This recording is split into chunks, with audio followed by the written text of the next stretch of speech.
はい。OK。おはよう。VEROES チームのつくもれいなです。つくもれいな、welcome to the stream. Which you can't see for some reason at the moment, I think. I've been having OBS issues like all morning. Hopefully it manages to fix itself. There we go. Today I'm back playing my favorite game of all time. PowerWash Simulator. Which I think is still in early access, but is still kind of like adding stuff and fixing bugs and stuff as it goes. But there's still quite a lot left that I haven't done yet. Lots of things to be cleaned. So I'm gonna jump back into career mode. So the last one we did was the kind of house, back garden thing. And then when I finished that stream, I did I did the dirt bike level, and I also tried out. I got a couple more nozzles, and I bought some soaps and stuff. So I think my cleaning prowess will be maybe better this time. But one thing I did notice was that using the soaps and stuff, it does make it faster. So it's probably good if you're trying to do the like time trial speedrun modes.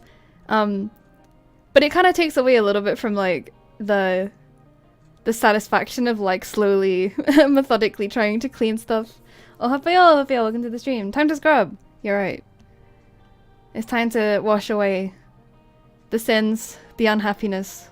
I think I'm gonna do the playground because it seems like fun. It seems like there's gonna be a lot of like little, I don't know, little bits, little nooks and crannies to power wash. I've got a frankly ridiculous to see some of the local children have come down with a curious and unsightly form of dermatitis, and a few fretful folk have been putting it down to the condition of the recreational facilities. It's all nonsense, of course, but if we could just humour them and give the whole thing a hose down, I would be most grateful. I mean, it does look pretty filthy. That's fine. That's what we're here for. Alright. Yeah, so I don't have any guns or like extensions because they're quite expensive, so that's going to be like the big boy stuff that we like save up for. But I did get a turbo nozzle, which is quite fun. It kind of like spins around. And then I have the soap nozzle here. And I have some glass cleaners, some metal cleaners, some water cleaner. But I think for now I'm probably not going to use any, and I'll just see how I go. Alright, so what we got? We got bench. I don't know, maybe the bin has to be cleaned as well. Yeah, I think the bin does too. Kind of spinning Ferris wheel thing. Not Ferris wheel. What are they called? Is this a carousel? Is that, would you call that a carousel? I'm not sure. This dinosaur kind of whole playhouse thing. Okay, what should we, I think I'll start with the smaller jobs. So I guess I'll start with like the benches and stuff, and then we can work our way to the cool stuff. I have generally found that the yellow one is kind of my favorite because it's a good mix between like having quite a wide surface area. And, oh, there's actually meant to be, like, colors underneath this. Damn. It's got quite a wide surface area, but it's also got, like, enough kind of power behind it that you don't have to go over stuff over and over again. Because the white one, where is it? Has a much wider surface area, but it's not as powerful. So you kind of end up going back over it anyway. And then the key to this is not to rush it. Just take your time. I also did, I found out that I can adjust the audio of each individual thing in the game. So I turn down the power washer because I feel like it was slightly deafening last time.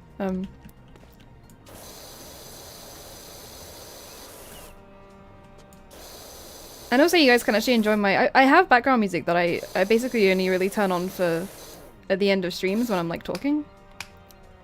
Let's flip this over. Because I don't do a lot of like chat streams or anything. I mostly just play games which have audio. But I do have background music. So we can use it in this one because there's no background music for this game. It's just like ambience. Which is kind of nice actually.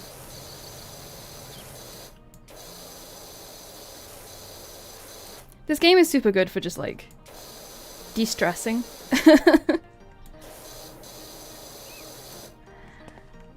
I wonder if I have to do like the underneath. Oh yeah, this looks.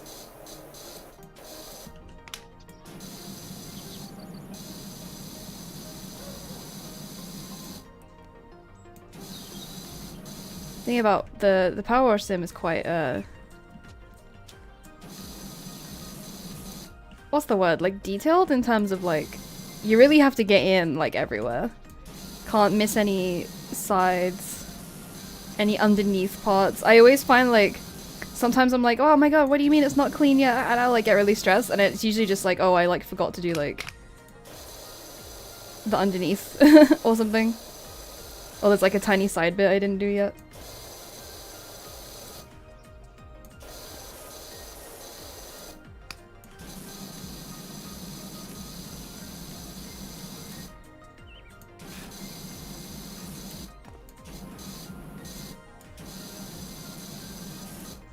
This is taking quite a while. Maybe I will switch to soap.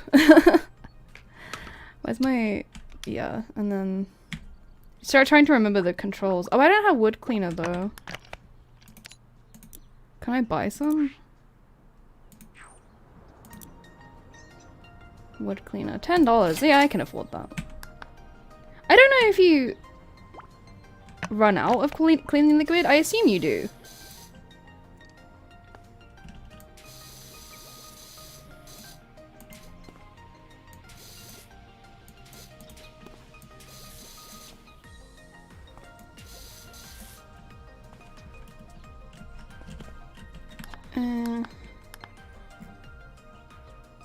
Still only at 97. I don't quite know what I've missed on that, but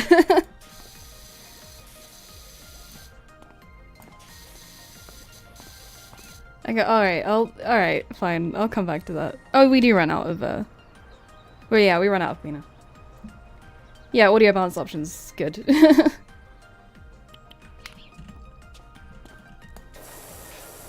Alright, let's do the bin.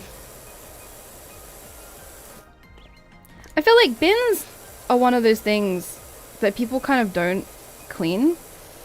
Probably because, like, I guess it's kind of gross, but, like, you should.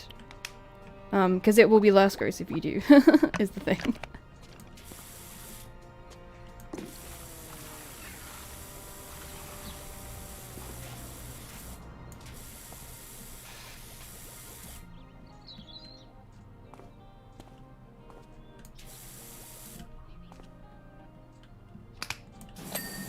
Nice. Okay, I got one thing clean. I don't know what I don't know what I've missed on this bench. It says like 97 or something.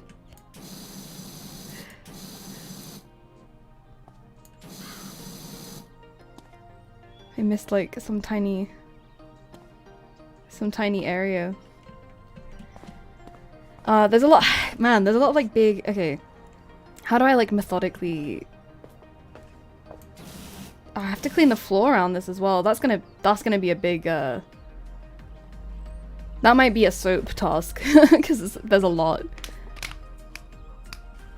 Alright, let's go back to, and then let's turn it around. Trying to remember to, I'm trying to get used to like remembering to, flip the nozzle over, as in like, turn the angle around. Because that helps a lot.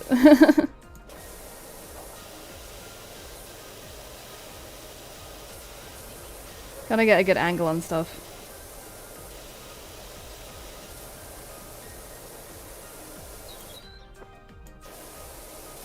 The funny thing about PowerWash Sim is that, like, the more I play it, the more I'm tempted to, like, actually hire a power washer, like IRL, and jet wash something.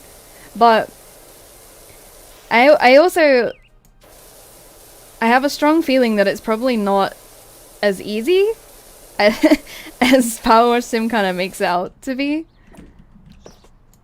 I mean, like, it's not, like, hard, like, it's just time consuming, like, in the game, but I imagine, because, like, power washes are, like, really powerful, so I can imagine they're probably kind of, like, heavy and, like, hard to wield. Or that's my assumption, because I've never actually used one. So part of me is kind of like, oh man, maybe I should do this in real life and like clean everything, deep clean my whole street. But I don't know whether I'd actually be able to use one.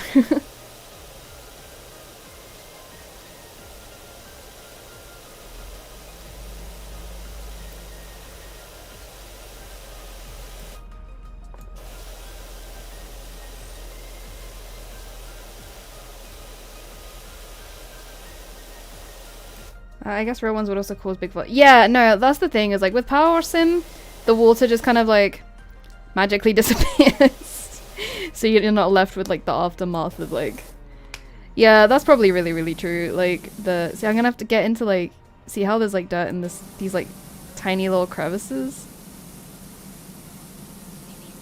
I'm gonna have to deal with that. Like it's gonna... That's where it's gonna trip me up. You'll see the turbo, it like spins. So you get like this kind of rounded... It's not good, like, it's good at very specific things. I've found it good at like those tiny little crevices.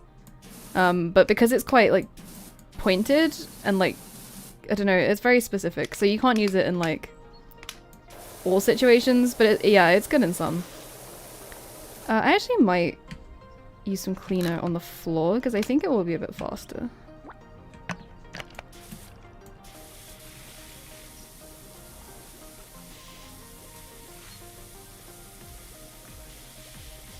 Yeah.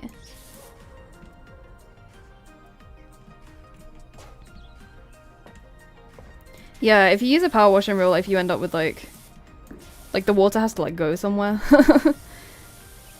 So like it's kind of satisfying because you get to see like the man, this is gross. Yeah, you get to see all the dirt go away and everything, and you can make the lines and stuff, and it's like, ah, you get like satisfying. But yeah, like you are kind of just left with like the dirt and like the flooding of just like extremely filthy water just like piled up on your, you know, like drive or your like patio or whatever, and it's like, oh cool, and like now I just have to deal with this. I don't remember what the green one does. Oh yeah, it's like wider, but it's like less powerful, I think. But I think I think the power does actually change depending on how like far away or like close you are standing to it as well.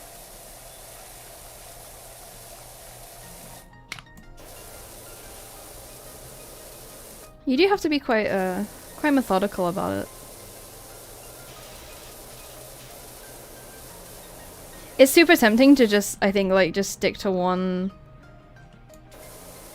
like nozzle and be like, okay, yeah, I'm just gonna use like the red one, or like I'm just gonna use the yellow one because it's like easier. But then like, yeah, eventually you realize that you do kind of need to be like switching out, and like depending on how close you can get to it and stuff, and there's a lot. It's a lot, much to think about.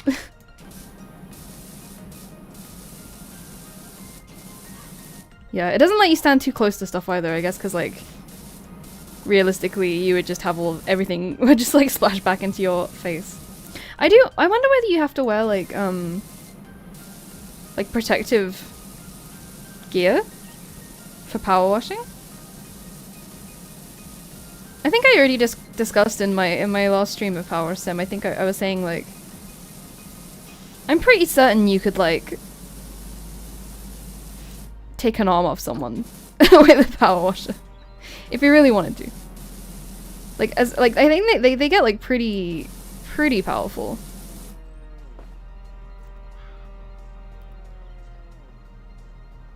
I can combine the pressure of the narrow nozzle with a bit larger area at the cost of some time. Yeah, like it's good at. It has a very specific use case.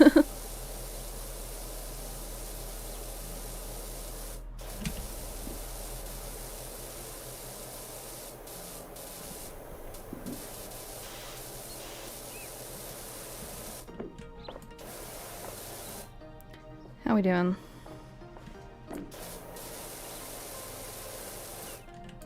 Oops.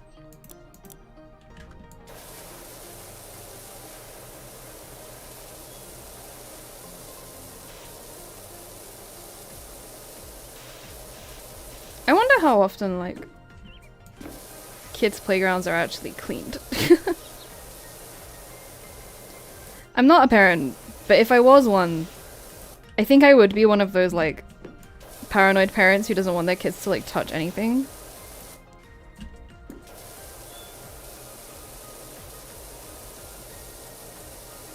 Because most public stuff is kind of gross, man. Honestly.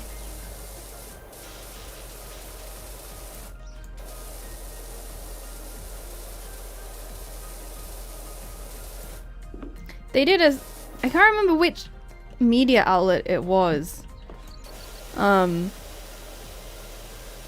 was like there was like a survey on how often people... I think it was like, how often do you like wash your bedding? Wash and change your bed sheets? And there was like an unsettlingly large amount of people that were like, oh, I do it like every couple of months or something. Like, bruh. Even if you're someone who like religiously like baths or showers before they go to bed, you're still like,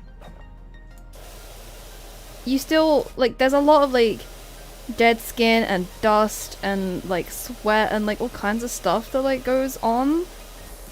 Like, you need to clean it more often than that. I was like, man, like, that threw me. I can't believe there are that many people who just don't clean their stuff, you know?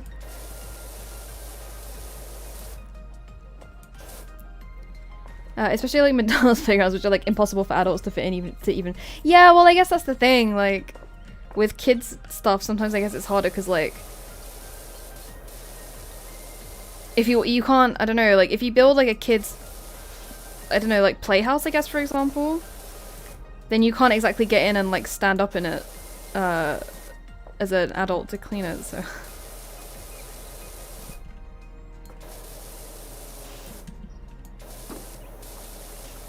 Yeah, I wonder how you deal with that. Where's my... Yeah, I'm gonna start using the turbo nozzle on these, like... I don't know what this is, like... moss or something? Dirt, streaks, and grime. I think you're gonna need something quite powerful. I like how, I only realized this, the other day when I was testing out the soaps and nozzles and stuff, that it does actually tell you, like, what kind of dirt you're looking at. So here we've got grime. But you can also find like it's like slime and like moss. There's a bunch of like different like identified types of dirt to clean, which I thought was kind of funny.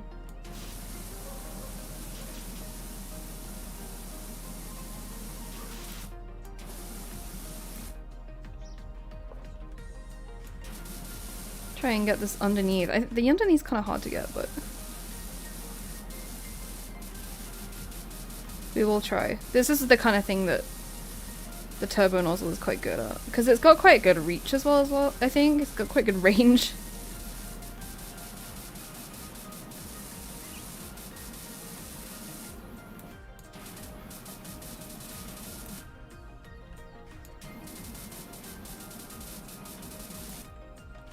I don't know what the like surface area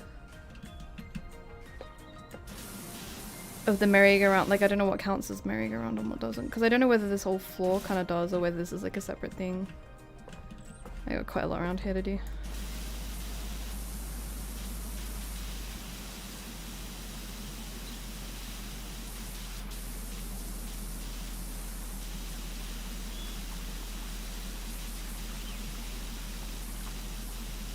I was just thinking quietly to myself, I wonder if you could clean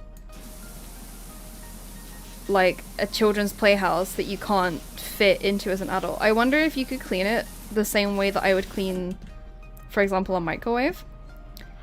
Where like, when I clean a microwave, I basically like I put like a cup of hot water. I'll teach you how to clean a microwave in case you don't know.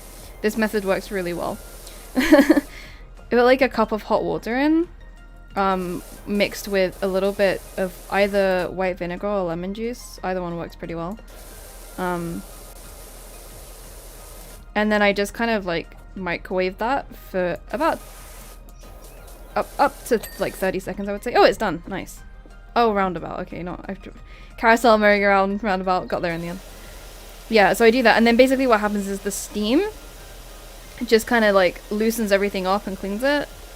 And you use either lemon juice or vinegar because they're like kind of acidic, and so they'll help to like lift and like cut through the grease basically. And then once that's done, you can just like wipe everything really easily on the inside. So my thought process just then was like, I wonder if you could do that with a playhouse. Obviously, like, you don't have the benefit of being able to like heat the water like while it's in there, but I wonder if you could like basically just steam it out. Like if you got like because like steam mops and stuff exist. I wonder if you could just like just like fill it with steam basically to try and like loosen up some of the dirt. That was my quiet thought process.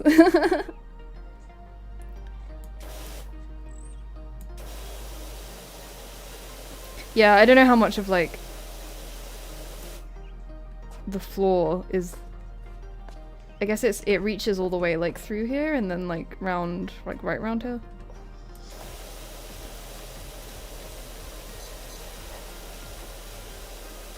I guess if I'm going kind of in order, then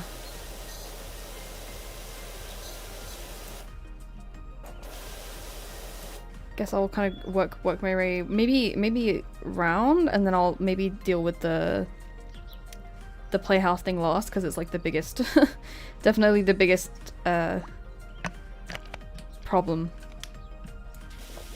area. I might use some soap for the floor though. I don't know how much it really speeds the process up, but it kind of feels like it does. Although the soap nozzle is kind of, as you can see, it's quite spotty, I guess. It's got a big surface area, but it doesn't really lift up a lot of the dirt. I think it's good to, I've run out, no. I think it's good to like do a bit of the initial heavy lifting. And then afterwards you can like kind of go back over it. But then sometimes I feel like if I'm gonna go back over it anyway, I may as well just like do it slowly with the water to begin with. You see what I'm saying? I'm not super convinced by the soap yet, but we'll see.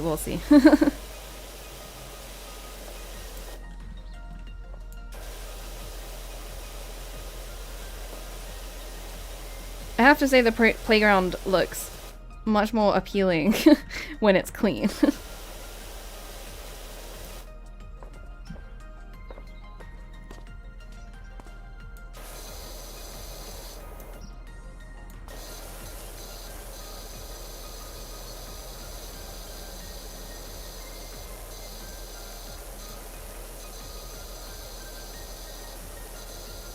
I mean, maybe if you're just doing like really small objects, then the soap is worth it. Because like my initial thought process with the soap was like, oh, this will be really good if you want to like do large surface area really quickly, but I'm starting to think that's probably not the case actually.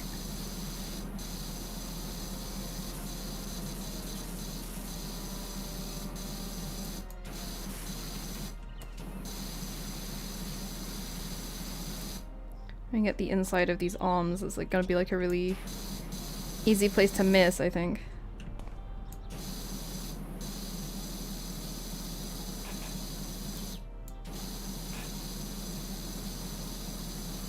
Sometimes it's kind of hard to tell like whether something's covered in dirt or whether it's just like wet from the power washer, because things go like slightly darker when you first wash them, and then they kind of, it does dry off after a second, so then you kind of see what you're doing, but we'll switch to the old turbo nozzle.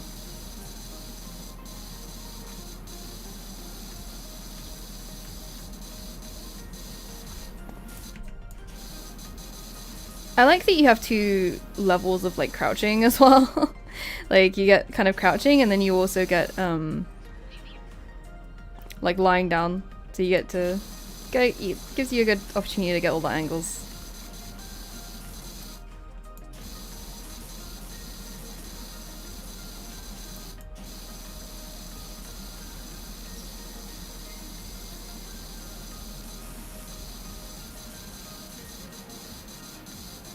I guess if the main character is like literally lying down on the ground trying to do power washing, I guess it's probably must be wearing some kind of like protective equipment, right? Oh nice, I did the bench that time. I wonder what was missing on the first one then. Oh, some down there. Let's go at it with the turbo nozzle. Ah, underneath the right. Right. There we yes, okay. the underneaths, they always get me. Alright, let's do this. This dinosaur is looking very sorry and very worse for wear. Rubber overalls. That sounds like useful, but also like very hot. Let's do a once over on this floor with the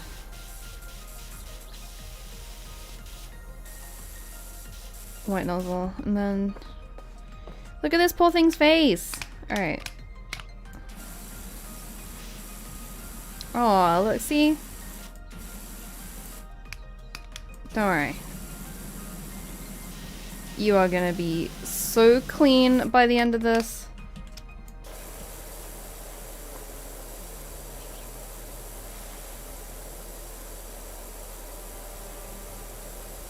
I do kind of have to wonder, like, how it gets to this point. Because this is, like, caked on mud. I mean, like, I have to assume that, like... I mean, it's a kid's playground, so I guess... was it raining? And, like, the kids were, like, playing in the mud and then climbed all over it or something? Because it literally looks like people have just, like, thrown mud over it. I feel like it's not... This isn't just, like, naturally occurring, like...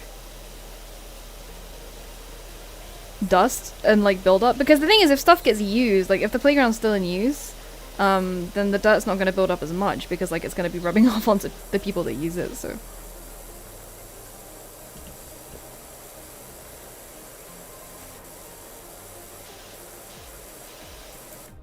I mean, the moss on the feet makes sense, I guess, but...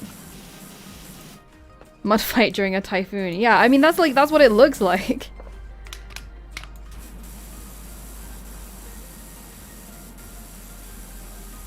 Clean these. Are these spikes? Scales? I don't know. I don't know how to refer properly to dinosaur anatomy.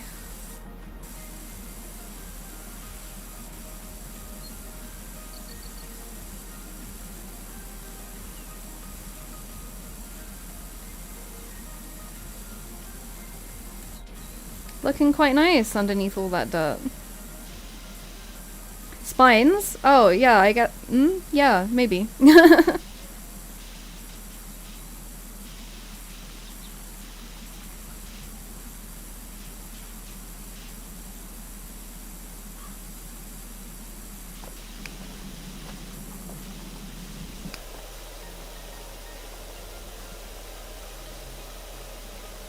It's cool that you can switch nozzles while the power washer is still running. Very efficient. That's the other thing about when I say, like, trying to power wash in real life, is that obviously the process is not going to be as streamlined in real life.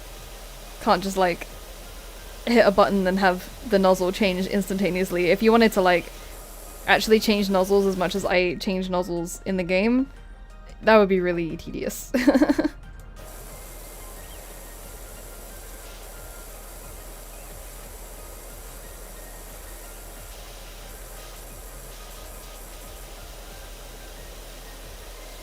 It's kind of fun to see how many people are enjoying this game, though. I think, like, the satisfaction of just seeing something be cleaned and go from looking, like, really sad and sorry to, like, being really shiny and beautiful. It's just such a universal, like, feeling.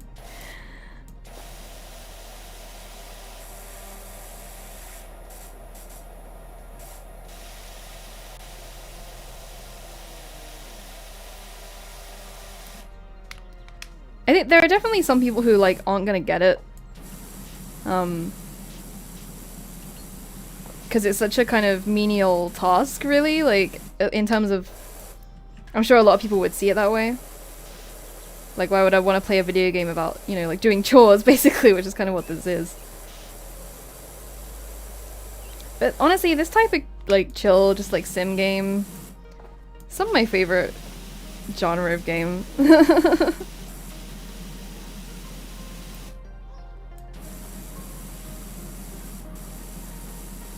Because it's just chill.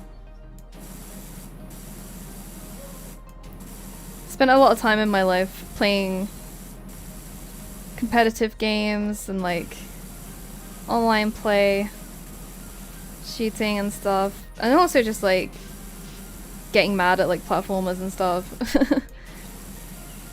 I think after a while it's like sometimes I just wanna chill, do something that's like relaxing, something satisfying that I can feel good about at the end. And I feel like this type of game really hits that spot for me.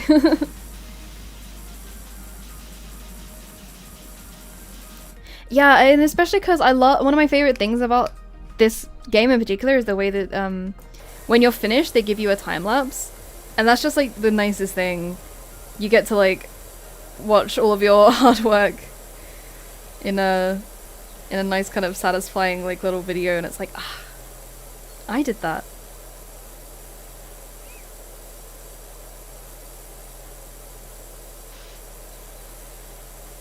I'm like really seriously thinking about just doing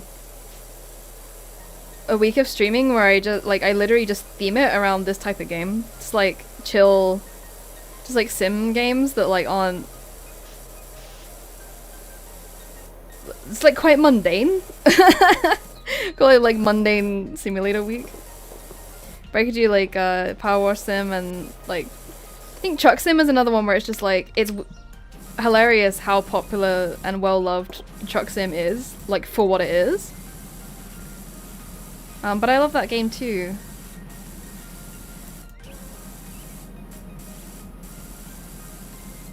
And one game that I really want to play but I haven't played yet, but I have seen other people stream, as House Flippers, because that seems like also like my kind of thing. Along a similar vein to this type of game.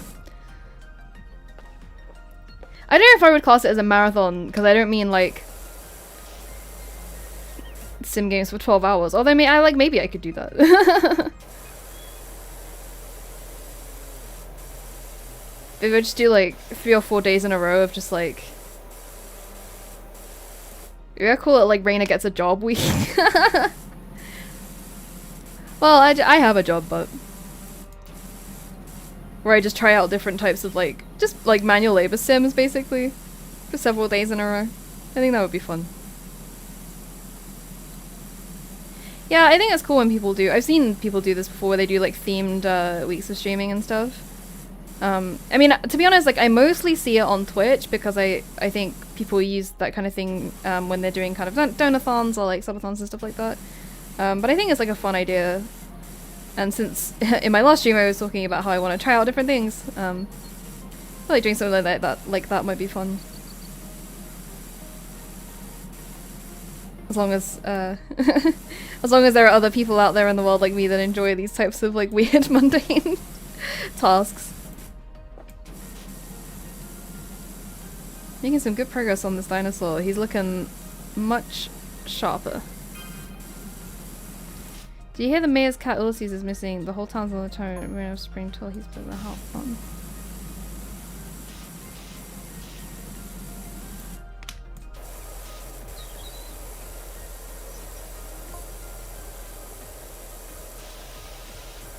Oh, the hat. Oh.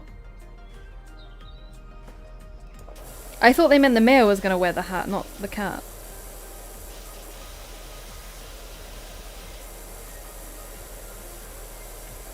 Cats do just kind of do that though. Not wear hats, I mean like... They do just kind of wander off sometimes. But a lot of the time they do come back. It's just like... Cats have wanderlust, I feel. Or they just don't like to be tied down in one place, so they like to roam around. They're quite independent animals.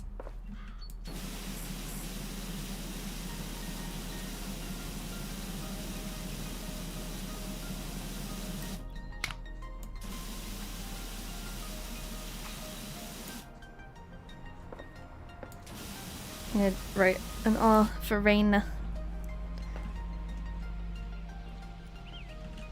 I feel like most of them hate wearing hats too. Yeah, that's probably really true.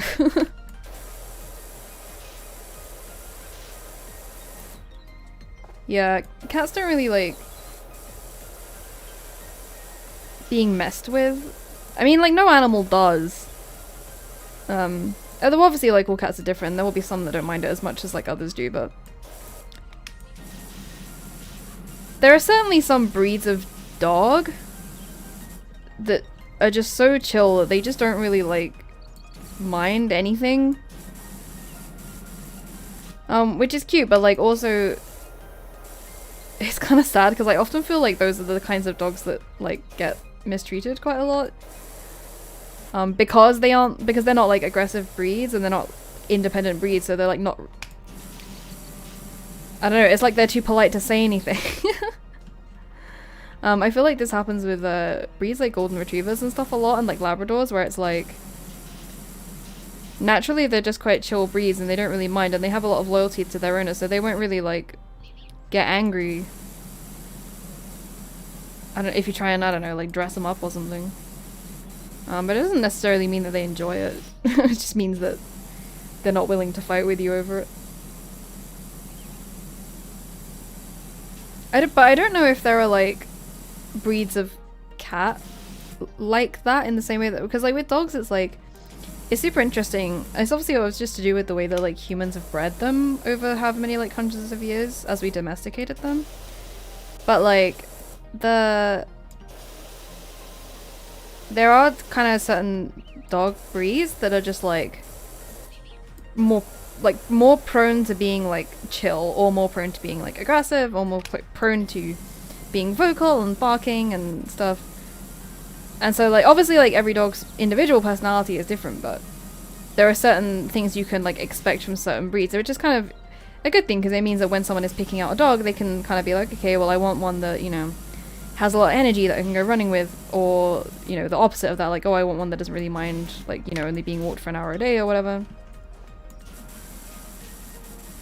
I don't know anything about cats, so I don't know if cats also have that. Like, if there are certain, like, breed kind of dispositions in the same way.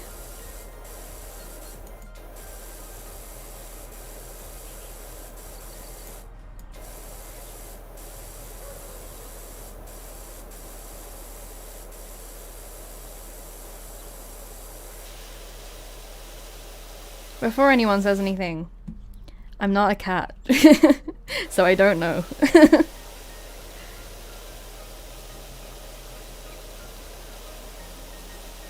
Yes, these are my real ears.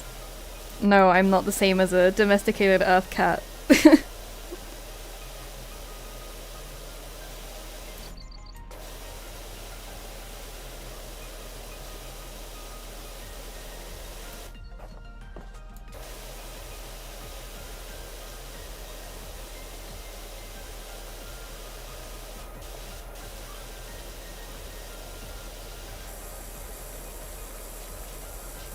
I feel like I've pretty much done the side. Man, look, it looks so much nicer. I like his kind of sleepy expression. That's cute. Make good progress here.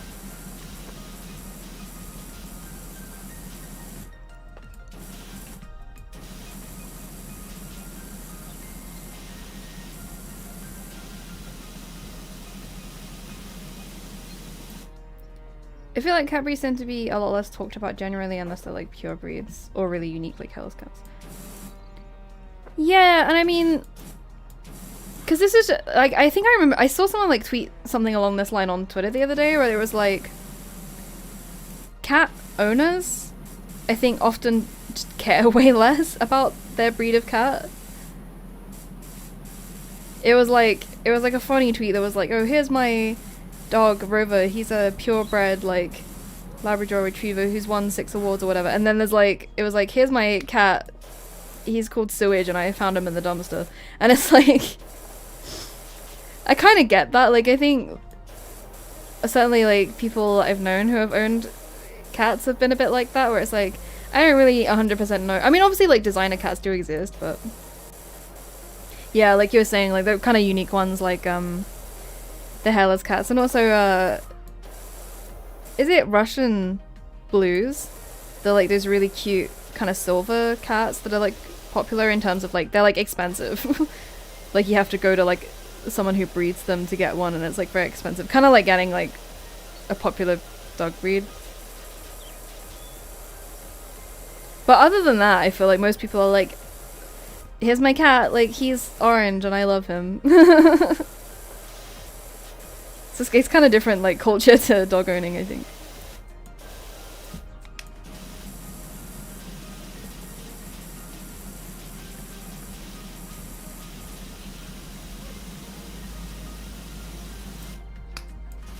Oh, Scottish Fold? That's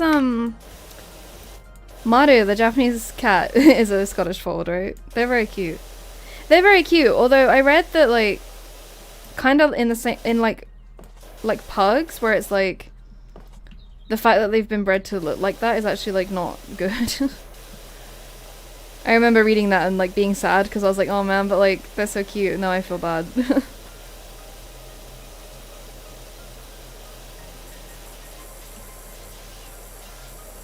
But then I guess like, I don't know. If you're looking after the animal properly and giving it all the health care that it needs and making sure that it's comfortable, then that's probably fine.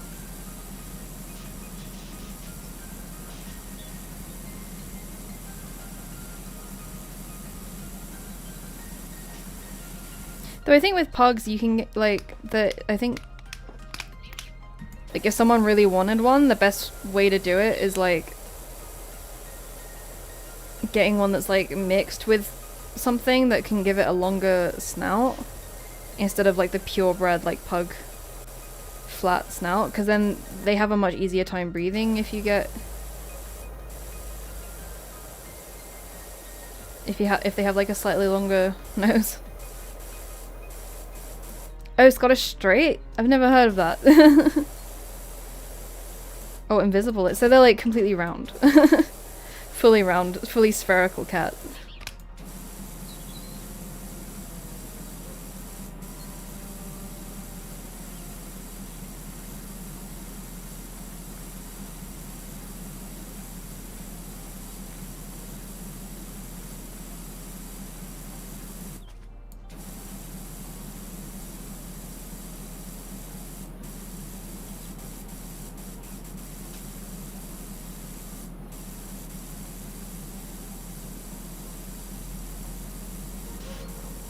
Orb cat. I think if I had a cat that was like really really round, I think I would end up calling him like Orb or something. Because the other thing with like cats is like, I think I saw this post online the other day as well. It's like dog owners usually think quite hard about what type of name they give their dog, because you have to say it like quite a lot. And whatever I think the thing about naming a pet dog is that you have to name it something that you aren't gonna mind yelling out loud in a very public space. You know, like you call your dog like Beef Burger because it's like funny, but then like when you go to start walking the dog and you want to go to the park or something and there's like 50 other people there and you have to be like, Beef Burger, get over here. You have to like not mind doing that. Whereas like with cats you don't really have that problem, so you can kind of name them whatever you want. Like as long as it listens to you, then that's like fine.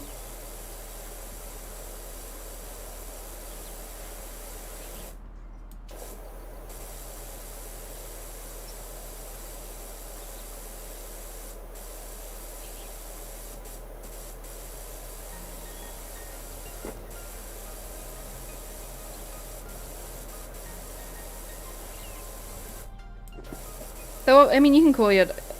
none of, if you have no shame, it's fine. You call your dog whatever you want if you have no shame, I guess.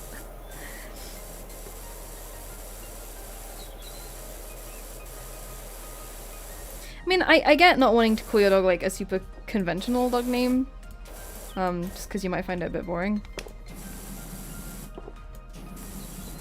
But yeah, but it has to be something you're like comfortable with, just like yelling.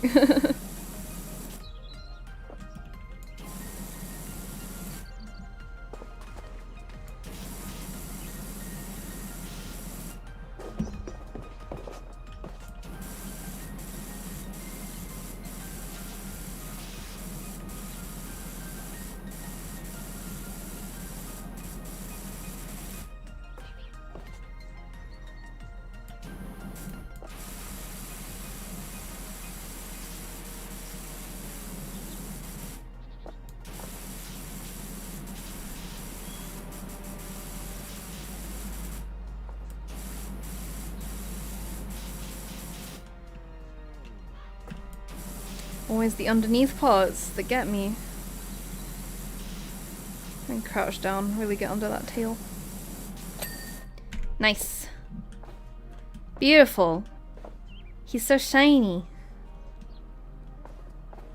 Slightly weird that it's like his like head is split in two, but you know, that's fine. Forget about that. Alright. Grab this bin.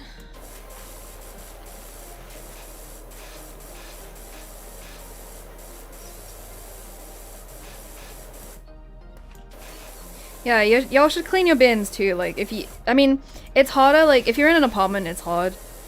But if you have outdoor space and you have access to like a hose or something, you should like take it outside and just like hose it down, put some disinfectant in it every now and again. Oh, I can move the football with the power.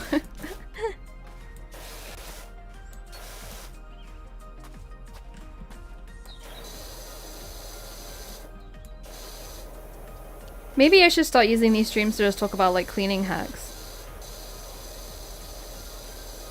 I just used one just now earlier before I started the stream. I was doing some house chores because I'm a good, responsible VTuber.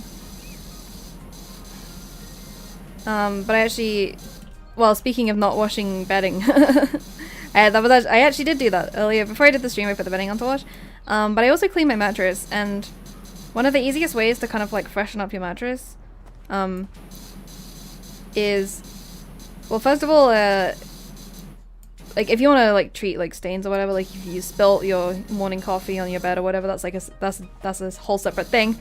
But if you just need to like freshen it up, then my recommendation is to, if you want to, you can use like soap and water, but it can take a long time to dry and stuff. If you've got all the time in the world, then it's fine. But otherwise, I use some disinfectant spray. Just kind of go over it just to make sure that, you know, it's like sort of clean, got nothing nasty on it. And then I sprinkle some baking soda, like bicarbonate of soda, on the top. And just kind of let it sit for like half an hour to an hour. And it will just kind of absorb like anything that's like on the surface of the mattress. And it will also absorb any like scents and smells and anything.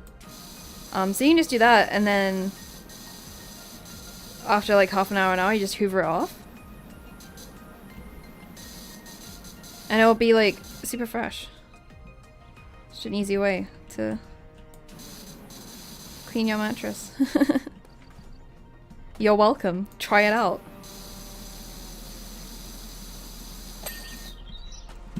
Nice. Alright, I think kind of just got this big floor and stuff. Yeah, man, I swear by bicarbonate soda for like everything. I used to be a little bit of a disbeliever in like home remedy type stuff. And I mean, I am still quite a big believer in like cleaning products, but you can do a surprising amount with bicarbonate soda and like vinegar and lemon juice and stuff.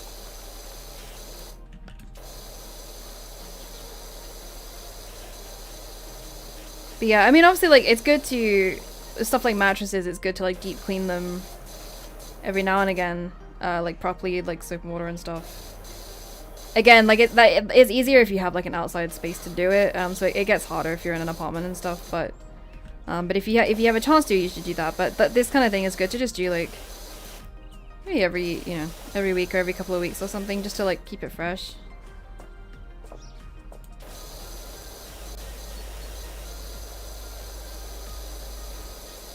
Bicarbonate of soda is super good for like just absorbing like any kind of smell. I used to keep some in my fridge, just like a little pot of it in the back, and it just kind of helps to like absorb like any smells and scents and stuff. So if you have any like super strongly scented food, then it's kind of good for that.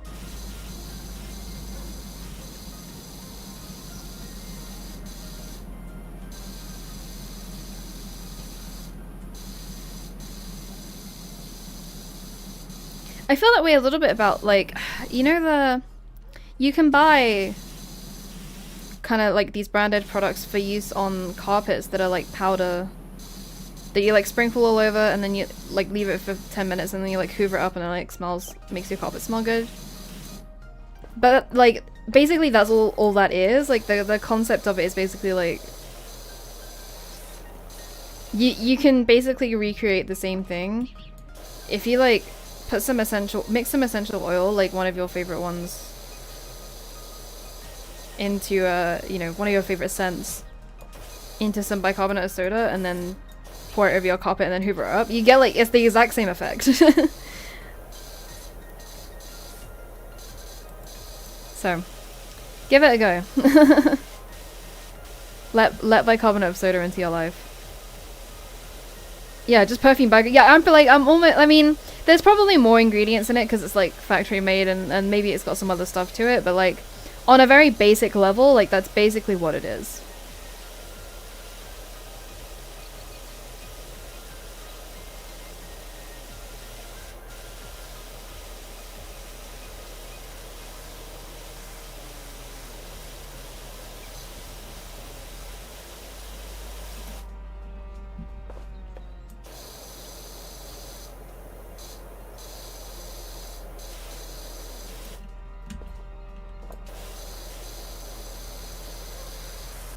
I have a strong feeling I'm gonna need the ladder for this.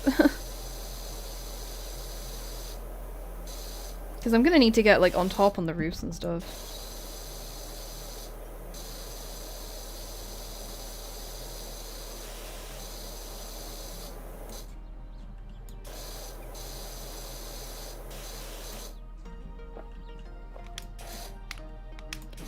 Maybe that's the next video series I make. Reina teaches you how to clean your fucking life up. They just teach you all the cleaning hacks. How to become an adult and clean your house with Tsukumorina.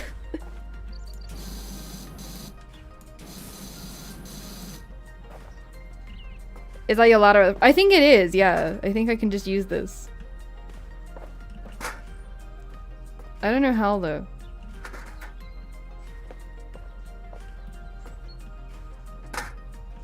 It seems to just be going back where I left it. Oh, it's got like areas. I see. Ah, okay. It's got like preset areas. Now, hold on. I think I'm gonna get the turbo nozzle on this one. Should get around those bars.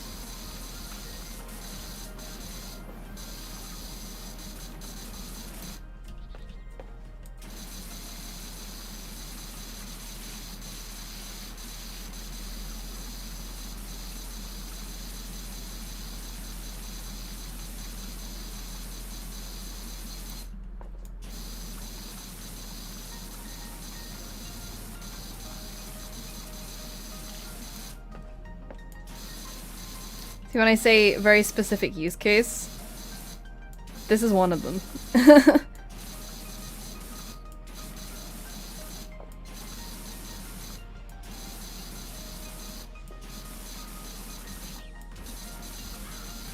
Alright.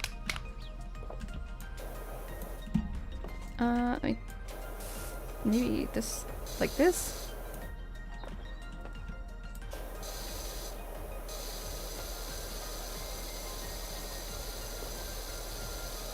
It's gonna be a good time working out the best angles for this one.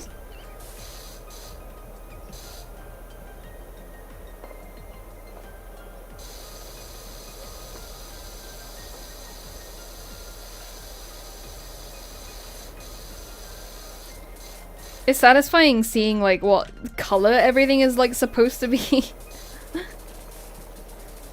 Like take all the dirt off and it's like, oh, this is actually meant to be red, I see.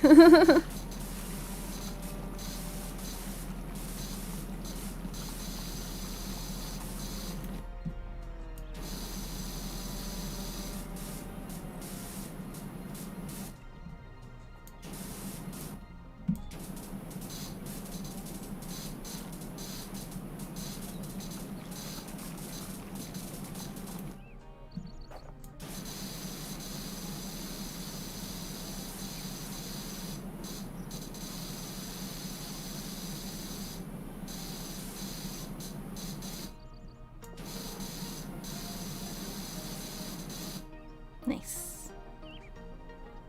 Probably just the top of that left, which I guess I'll need the ladder for.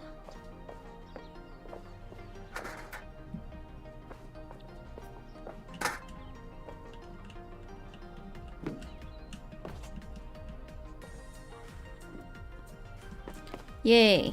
Alright. Let's clean.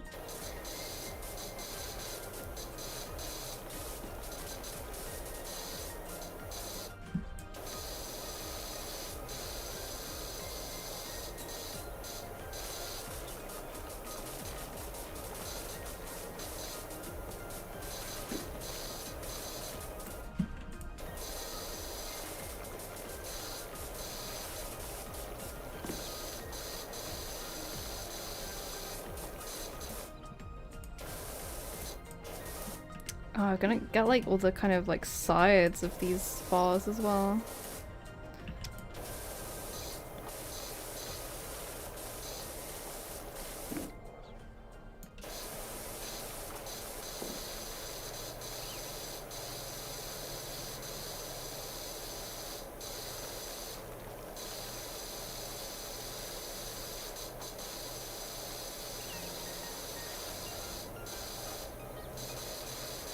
Ah, yeah, that's satisfying. Looks like the inside is pretty gross from what I'm seeing here.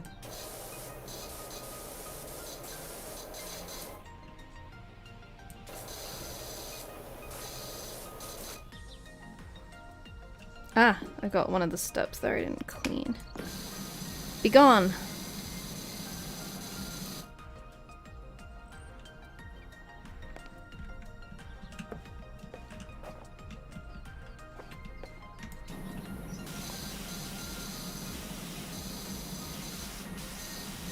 I know that sometimes for the really big stuff, it kind of separates out some of the like components of it.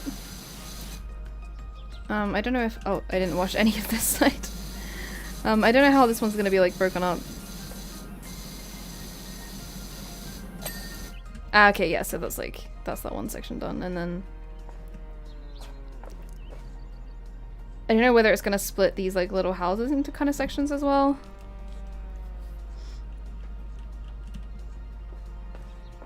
Man, like, I don't even know, like, okay, what's the best way to— okay, I guess we'll just carry on with this kind of house.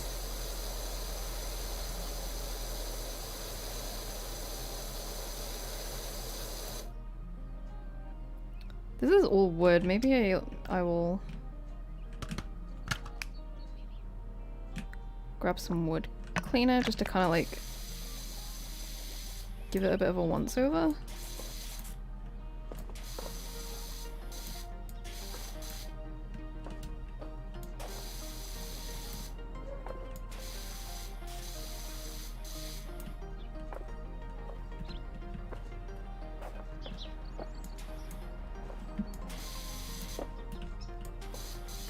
Alright.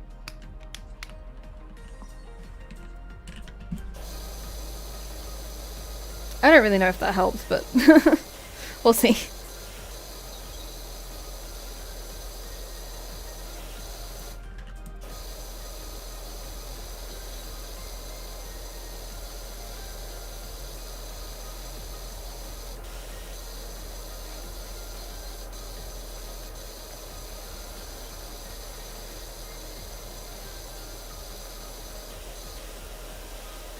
kind of trying to be methodical about the floor and kind of clean it alongside the stuff as I go. But I have a strong feeling like it's gonna be really easy to just miss patches of the floor.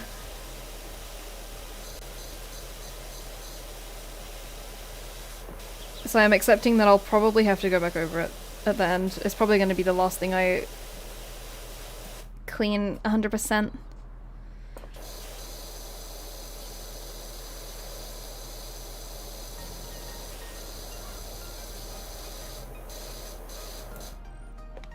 Make sure to get these underneath pots. Always lurking. Oh yeah, under here too.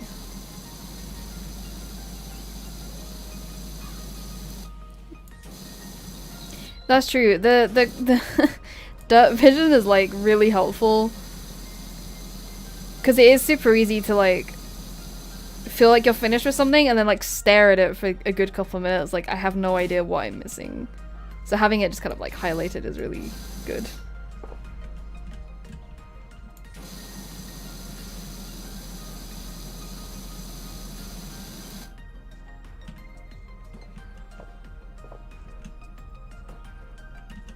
What's gonna be the best way to, I guess, just like this.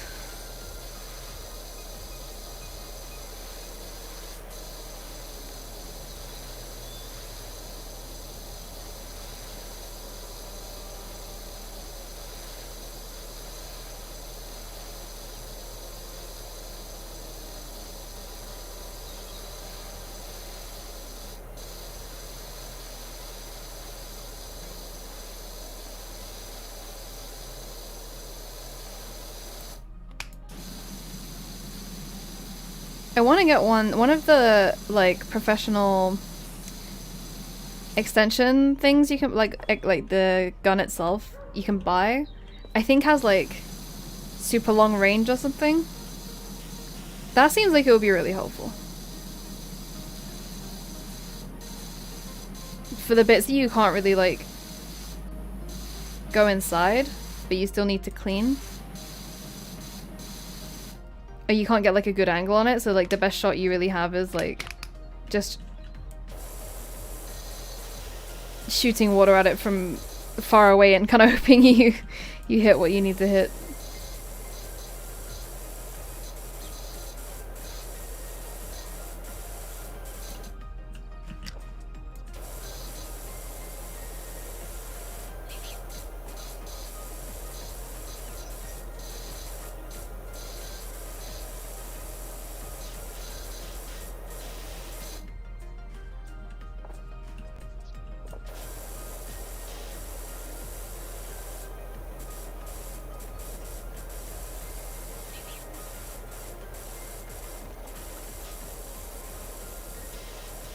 I wonder if you have to wear like protective goggles for power washing, because it seems like at the angle that I'm doing it right now, it would be going directly into my face.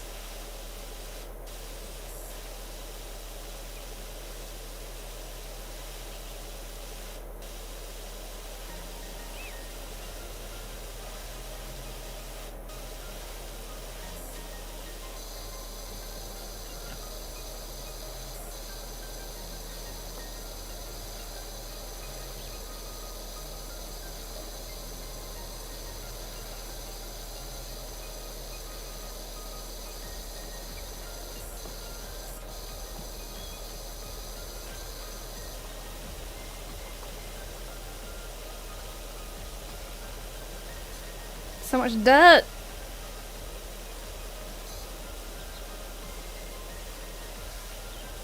Like, I don't even know, like, where to go with the floor dirt. There's so much of it.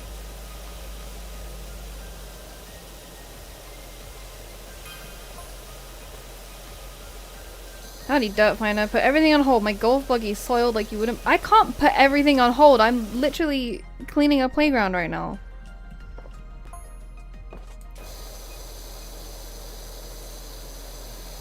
It's in the old death place, so I hope you don't get spooked easily. Do I have a job to clean a haunted house? I want to clean a haunted house.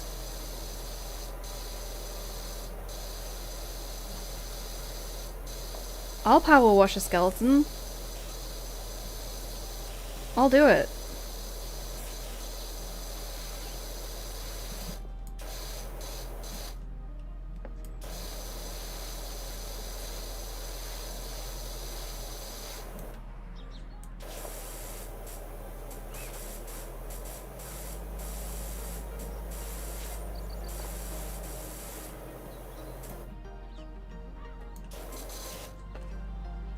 I might not be haunted after. That's true. If I come in and, like, just, you know, cleanse the evil away. Well, maybe that's why they're haunting it. Because they're just like, man, I wish someone would clean this place.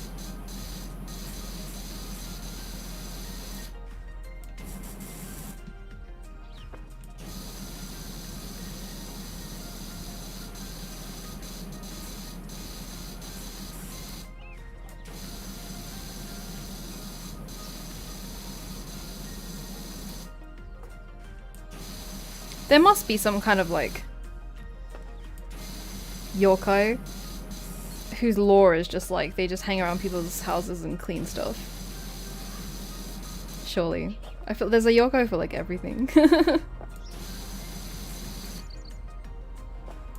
Really stinky ghosts. I don't know if ghosts can smell. Because they're not corporeal. I mean, I don't know that they can't, but...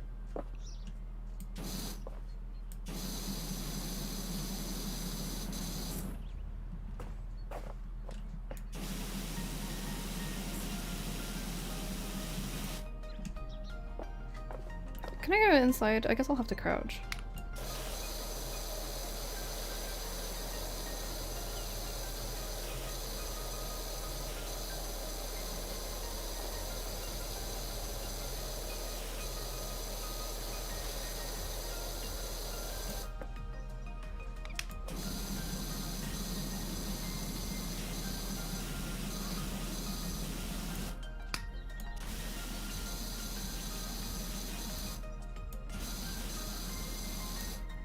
Sure to get those crevices.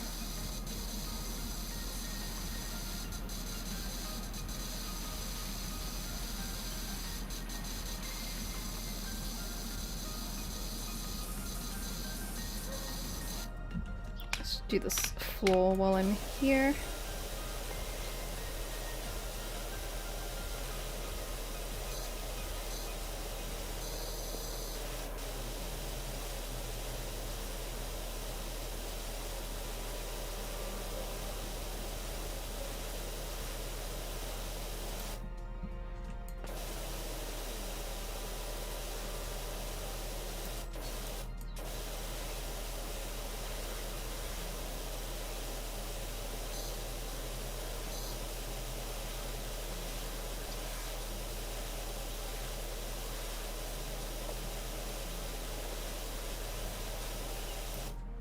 Alright, let's go inside. It's kind of hard to see just because it's dark. I kind of wish, like, I had, like, a torch attachment or something. Like a hard hat with a light on it. So that I can kind of see.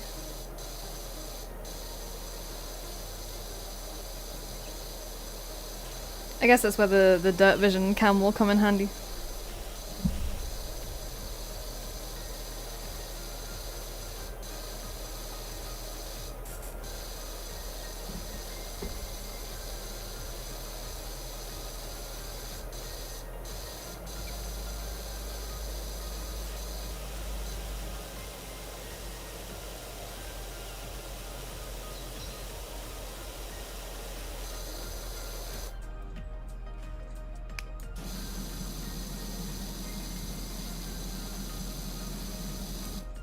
Just light up the dirt for me.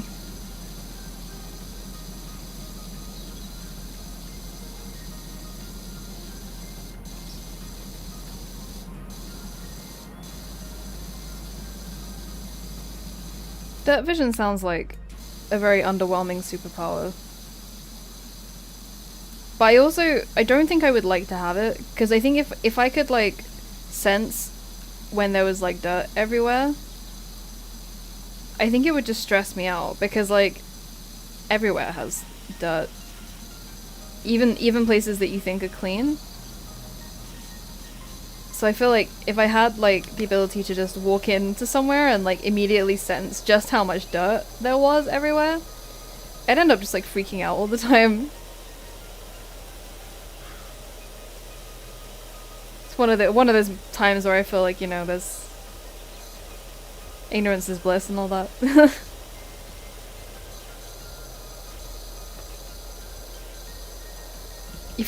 That's what I mean. Like, if you literally just couldn't turn it off and it was like, oh yeah, your superpower is that you just know when things are just filthy all the time, I'd be like, oh man, I don't think I want that.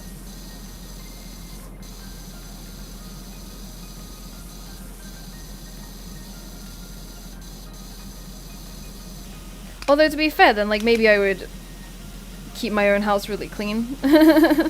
If I could constantly sense the dirt everywhere.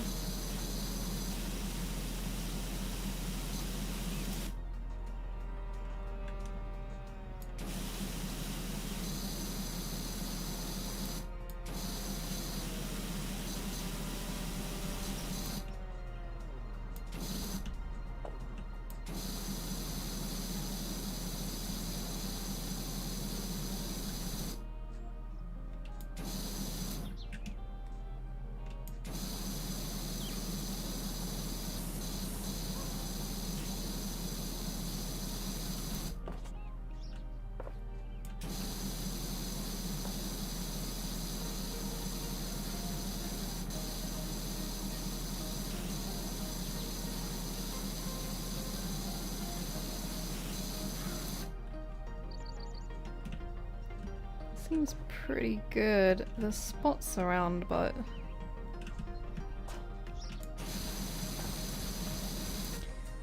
might be time to head up to the roof, maybe.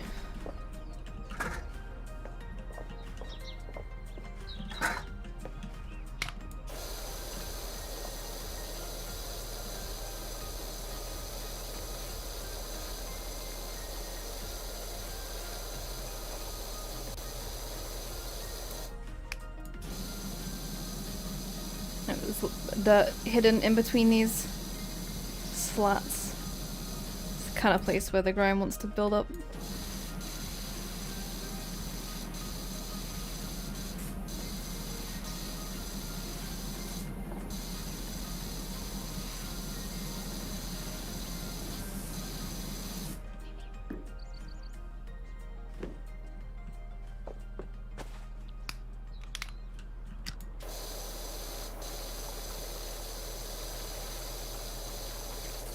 Beautiful, shiny roof underneath all this. This is actually like a pretty cool playground, I'm not gonna lie. I would enjoy playing here if I was a child. I bet there's fights over this Dego slide though.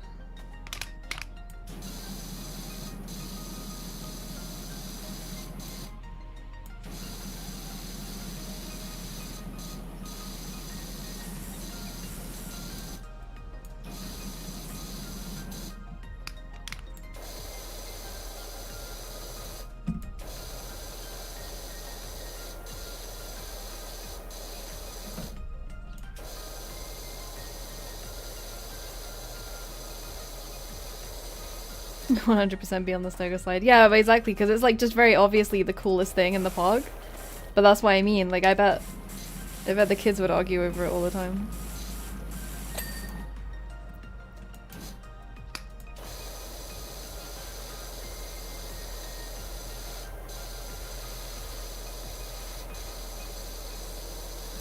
I didn't really like go to parks that much as a child, I think. I don't really remember much, but I wasn't really like a neighborhood kid, if you know what I mean. I think depending on the type of place you live, if you live in an area with like lots of kids and stuff, then it's like kind of natural for you to like make friends with the other kids in your street and go and play and stuff. But I didn't really live in that kind of like place growing up, so I never really. I don't think I really did the whole like playing with other kids in the play park thing.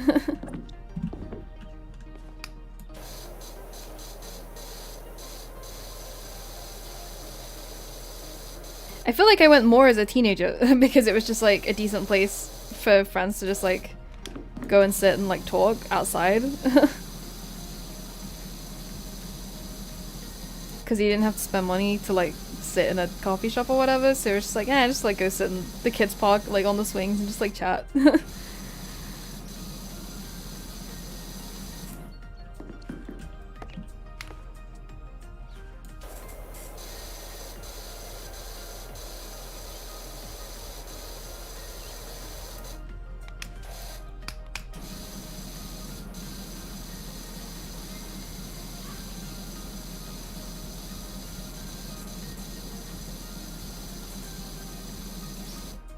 A couple of local ones that I didn't go to very often, but we also had some like big ones that you visit as a group. Oh, like, yeah, like kind of really big commercially owned maybe parks. Yeah, there was one kind of cool water park that was like free near where I grew up, and I remember that always being like the big thing in summer.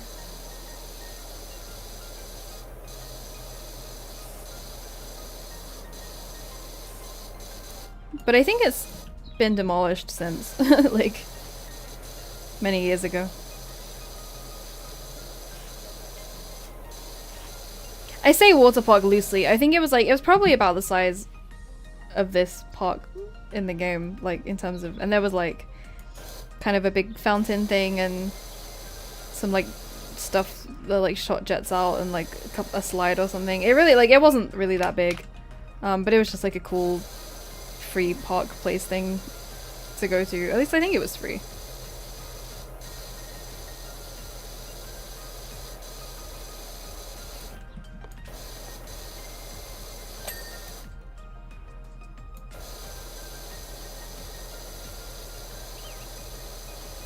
I thought it was gonna count this as all like all one thing, but it's like separating the roof from the floor.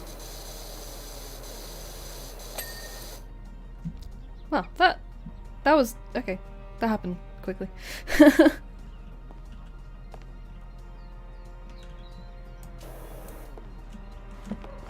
Oh, I'm stuck. Okay, I guess, alright, cool. Never mind, I guess I'll just carry on here then.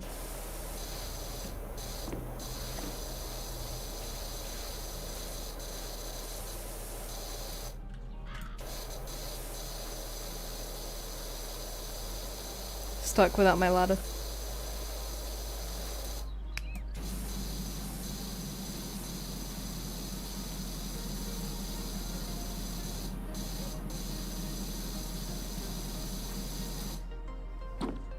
Beached pirate ship and castle and stuff? That sounds cool as hell.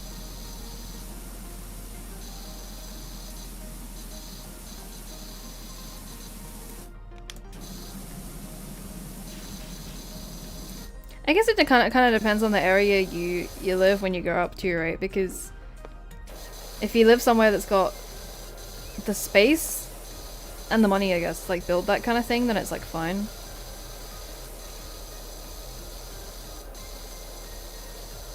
But if you live in an area that's like a lot of like housing and stuff, or like an industrial area where like most of the buildings around like offices and stuff, then you're kind of unlikely to like have that kind of thing. But if you live somewhere where there's like quite a lot of green space anyway, then I guess you get lucky in that sense because they're able to build that kind of thing.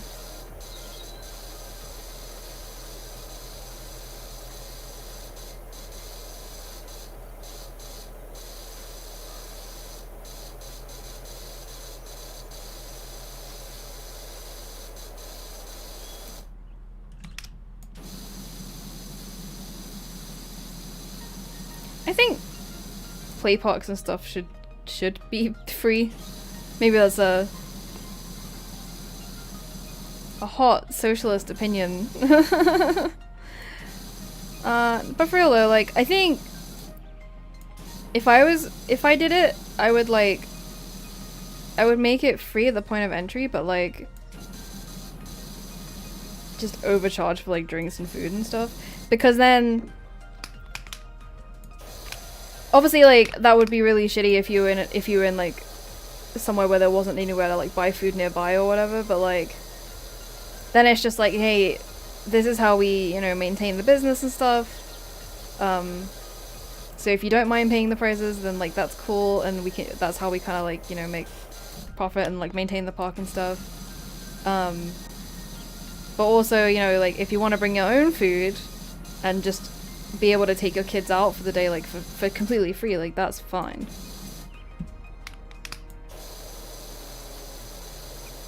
It annoys me with kind of commercial theme parks and stuff that not only is like entry usually expensive, but also like food and drink can also be really expensive, and then also they like don't let you take your own food in. That's the kicker for me, because that way it's just like, man, there's gonna be fully people that just can't afford to do both. Like they're not gonna be able to afford to come in at the prices you charge, like, and also like have to buy food while they're there. So like you should give people the option to do that. But yeah, but then it's just like, hey, there's a cool place where like, you know, if you need to take your kids somewhere and you can't afford to go to one of those like really expensive theme parks that charge loads for entry and charge loads for food and stuff, then you can come here, and then yeah, and then if you can afford it, then we encourage you to buy stuff, and maybe we'll sell toys and stuff too. But if you want to bring your own food and just like have a picnic and just do it, you know, for free or like on a budget or whatever, then like that's cool too. I feel like we're missing that kind of thing, you know, and we live in a society. But for real though, I think no one would make that kind of thing now because it's not profitable.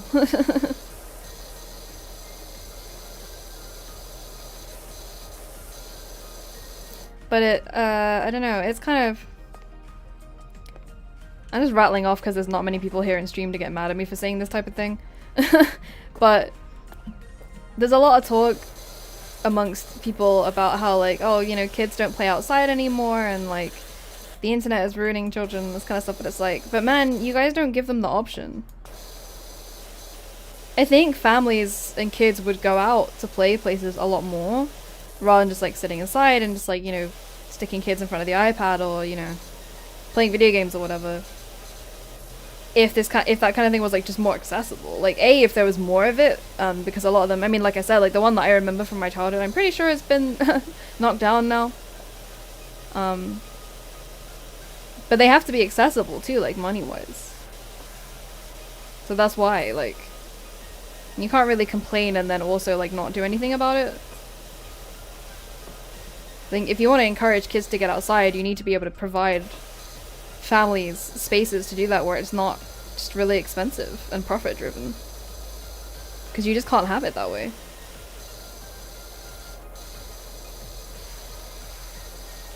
That's my hot take on the subject.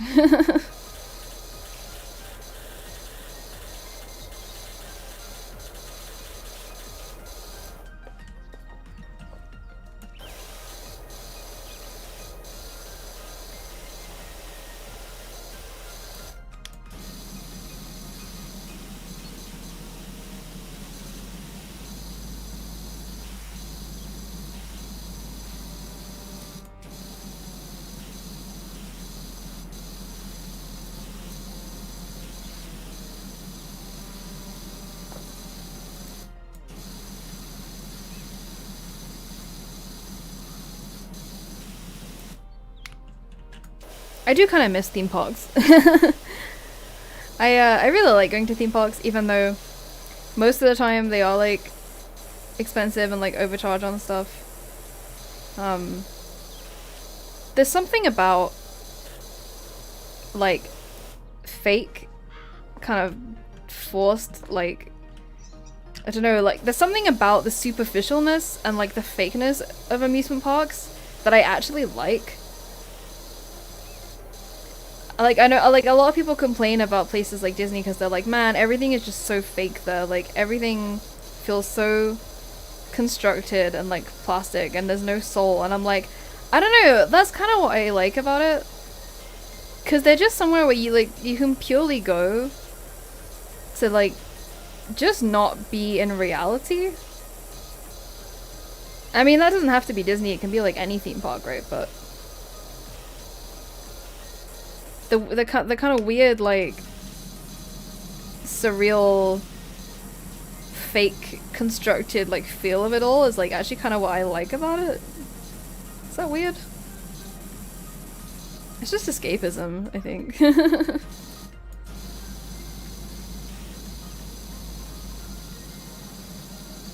I don't actually like roller coasters though. I'm such a scaredy cat baby. I don't like roller coasters at all. I like kind of, I'm okay with sort of smaller rides. I'm not like anti, like, you know, like rides in general. They can be fast and stuff. I just don't want to do anything that like throws me around, loops me around, or like does massive drops and stuff. I don't like, I don't know. I think the way people who like roller coasters have described it to me as like having the adrenaline rush and just feeling really like pumped and really full of energy. But I think adrenaline just has like the opposite effect on me, where I'm like, man, I sincerely thought I was gonna die and I've never felt a worse feeling in my life. So it's not really the kind of, not an adrenaline chaser. It definitely has some soul, but whether that vibes with you is just kind of, yeah, well, that's the thing, it's a very specific type of like soul, I guess.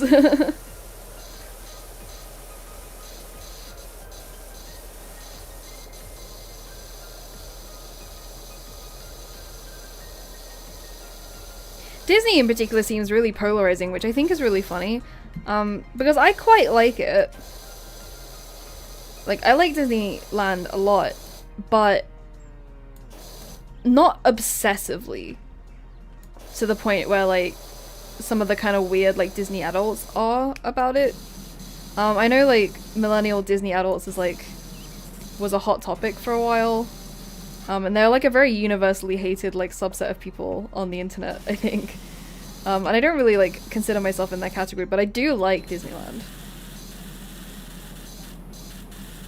And I know that like Disney is like the Hellcorp of all Hellcorps and everything, but as I was saying, there's just something about that like fakeness that I find comforting in a way almost, because it's just like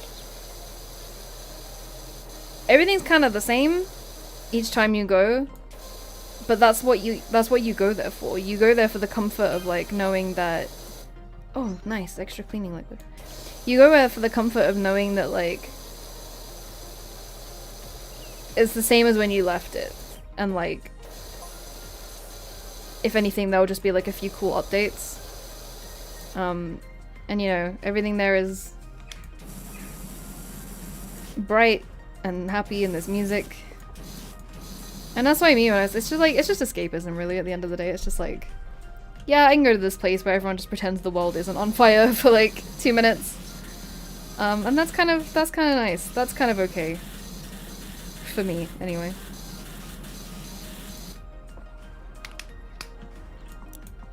It just obviously, I mean, yeah, but it sucks that like Disney is the way that it is. Maybe I could feel less bad about it, but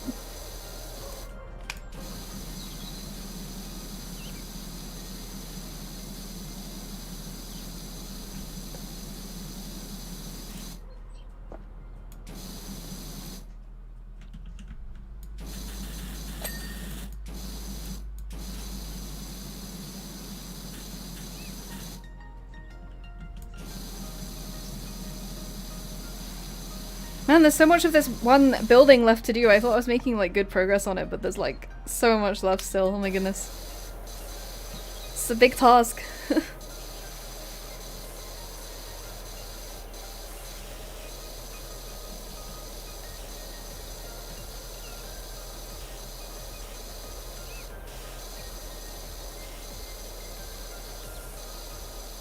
Man, have I already been streaming for an hour and a half on this one task? That's crazy.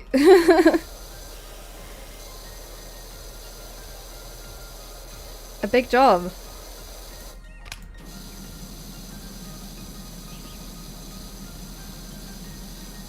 Don't underestimate the time that this game will take you.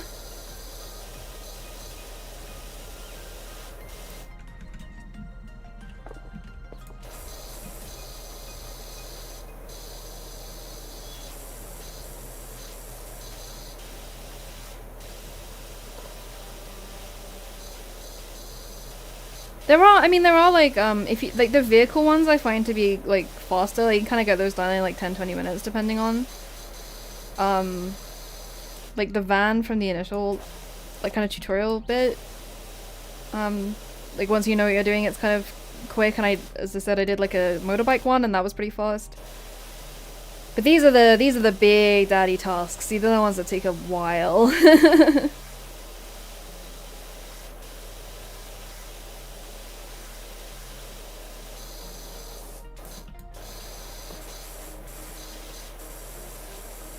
But it's nice. It's cool. We're chill.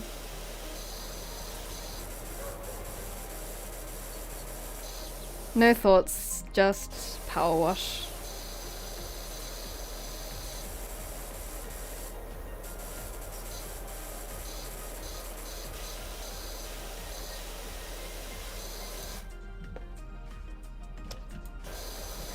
It was cool to see PowerWash Sim acknowledge VTubers on their Twitter as well, because I think a few people have played it recently.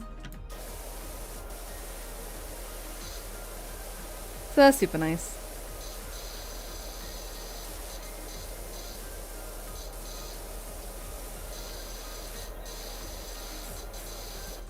Wait, okay. I mean, dangerously close to cleaning the other building, so I always try and be methodical about it. Make sure I'm kind of doing like one thing at a time.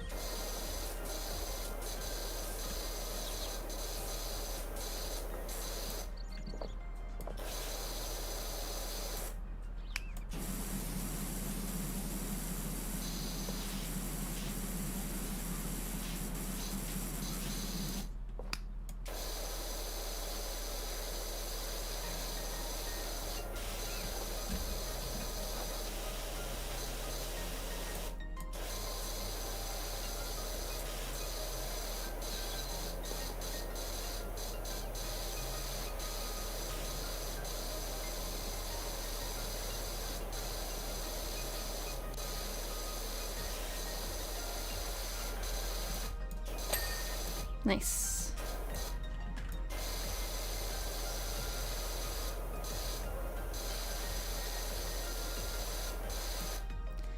I guess they're planning on updating a bunch before their 1.0. Yeah, I mean, I'll be considering how impressive the game already is in its like early access state.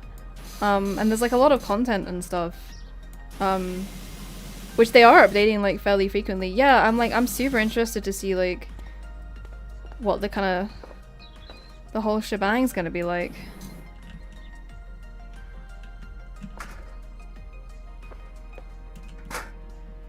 But they're definitely onto a winner with this, I think. As I was saying, it seems very... The message of PowerWash Simulator is quite widely spread.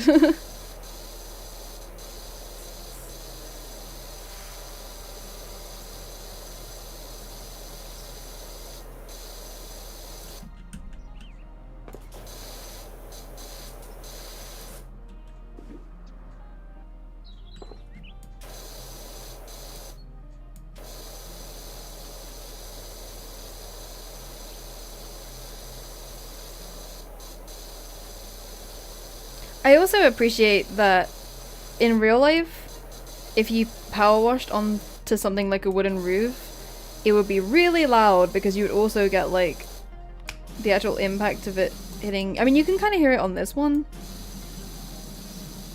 but it doesn't really change depending on like what type of material you're hitting.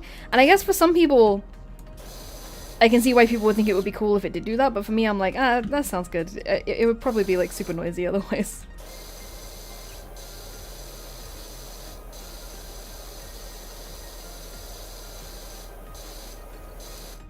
Demonera, hi, welcome to the stream. I would say I'm about halfway through. It does say 66%, so pretty much, maybe a little bit over halfway through this extremely mammoth task of cleaning the playground.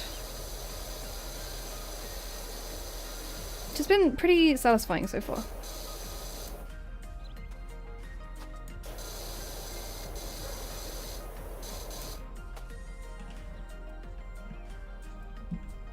That seems pretty clean. Ah, underneath. Yep. Every time. Every time. Oh, I didn't do any of the front either. Oh, this bridge. Okay, it turns out I just completely ignored this entire side of the building. Ah, we got some. Actually, let me switch to the turbo nozzle. Yeah, turbo nozzle, good for that kind of thing. I'll use that here as well. Try and get. There we go. So I think that's pretty much that building done now.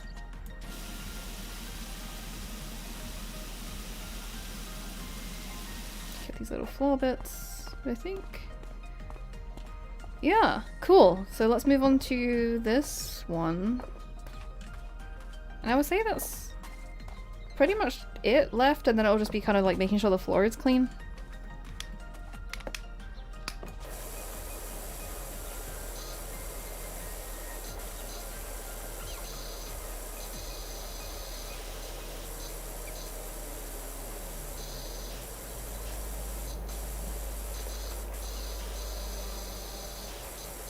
But I like that it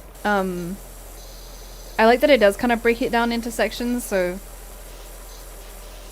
with this type of thing it's like, you know, the kind of cubes and then the bridge and then the roof and the floor and like climbing section and stuff, so it kind of helps you to gauge your progress. And then when you've got bits left over and you're like not sure what is left to clean, you're not like crazily going over loads of stuff that you've already done because you already know that those bits are clean. So like, okay, well it's definitely not the, you know, monkey bars because I know I already did that because it already told me it was clean. I think that's helpful.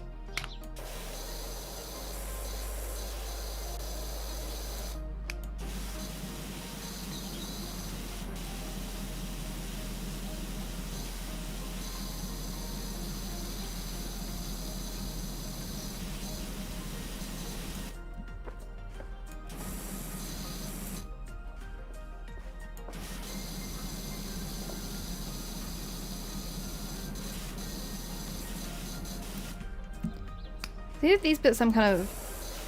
It's hard to get a good angle sometimes, I feel. I wonder if there's a different kind of nozzle or like gun piece that would help these kind of awkward, like hard to reach places. So I think if you had one that was like thin in terms of how much like surface area it got, but had like pretty decent range on it, then that would be helpful. I mean, it would take you a while because you would have less surface area. But yeah, I feel like it would be easier to get into these kind of like weird, awkward, like strangely shaped kind of crevices where you can't, like, it's hard to make sure that you're actually like hitting stuff.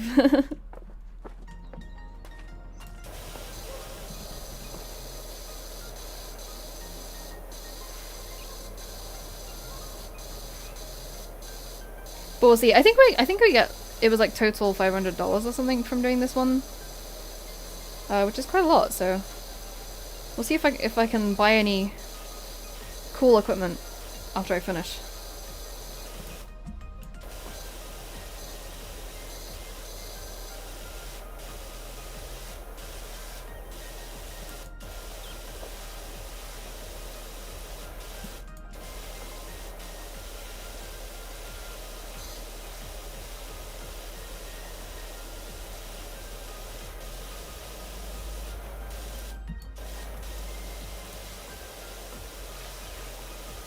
Trying to methodically do the areas of floor that are like around the same place as what I'm cleaning currently, just because I think it'll be easier to do it as I go along rather than sort of finish and then have to go back to the floor. But I imagine I'll probably have to go back over the floor anyway, because I definitely miss places.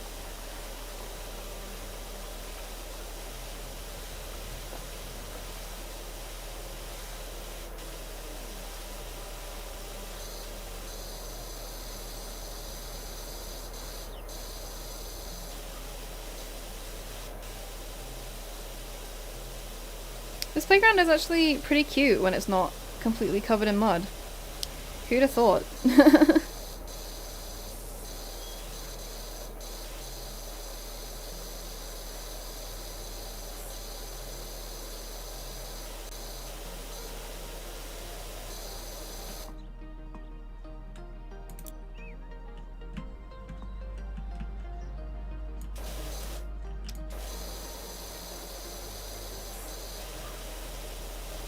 I wonder if I should bother going over with the, oh, is this like a, oh, that's cute. You could like pretend to be running like a restaurant or something out of the, out of the window. If you do like terrible passes over everything because you just end up needing, yeah, that's what I mean. It's like you kind of can, like with like the white nozzle and the green nozzle and even the soap nozzle, to be honest, because like the soap nozzle's quite like, it doesn't really do that much, and the white one, like, it has a large surface area, but it has no power behind it. So you can kind of spend time, like, giving everything a once over, but realistically, you're just gonna have to go back over it anyway. So that's why, like, it takes a while, but I tend to just kind of start out straight with the powerful ones with less surface area, and just do everything kind of methodically, because I just feel like it works out the same, if not maybe actually quicker, because you're not having to go over stuff that you missed. I mean, it definitely, like, it doesn't require you to get every single patch of dirt. I've definitely noticed, like, I've cleaned tiny little patches of dirt on stuff thinking, like, oh man, why isn't it clean yet? And then there's, like, one really obvious bit that's quite big that I missed, and I clean that, and then the whole thing is, like, clean. And it's like, oh, okay, I didn't really need to, like, be going that deep. So honestly, I probably clean even maybe slightly too much. This way, but again, like, I just feel like it's still kind of the most efficient because you don't have to just constantly go back over everything. Like, I'm doing it just thoroughly the first time over, so see what I mean? It's actually pretty forgiving with the amount of dirt that you actually have to clean off. So honestly, I probably overdo it. I'm probably over thorough on some of it, but it just seems like the easier method to me.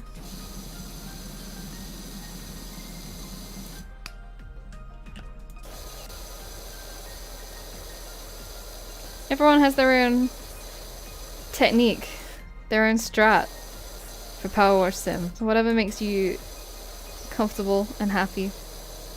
Whatever makes the job enjoyable and efficient for you.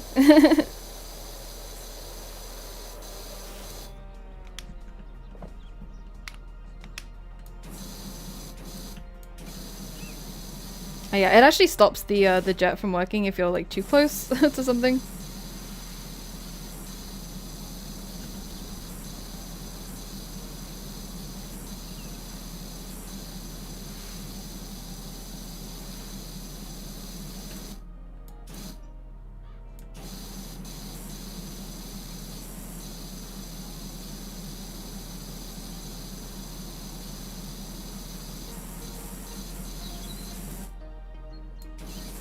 Oh my god, clean, like, see, it's like all like kind of on the inside of this hood part. Can't miss any of it.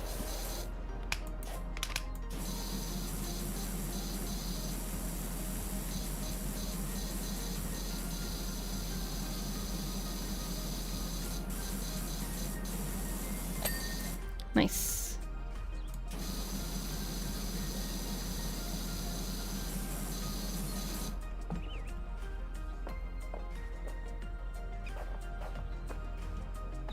Oh, hiding some of the spots.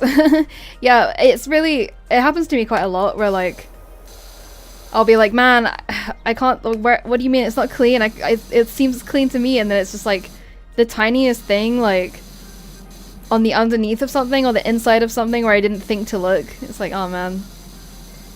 It's where they get you. They're really thorough with it, like they don't let you you know, just kind of like half-ass like once over clean it and be like, yeah, I'm done. Which, you know, I get like you wouldn't do in real life anyway, I guess, or at least you shouldn't. So it makes sense. But I never learn. Every time I'm like, okay, I think it's done, and it's like, nope, never mind. There's like 5 different underneaths that you totally missed the first time round.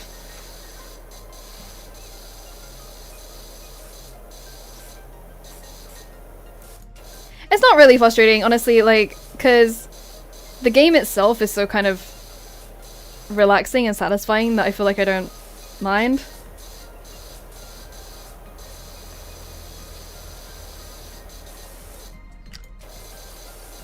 I can see why it would be frustrating, but for me, on a personal level, I'm just, my soul is just healed by power washing in general. So I'm kind of like, yes, it's fine. Gotta be thorough.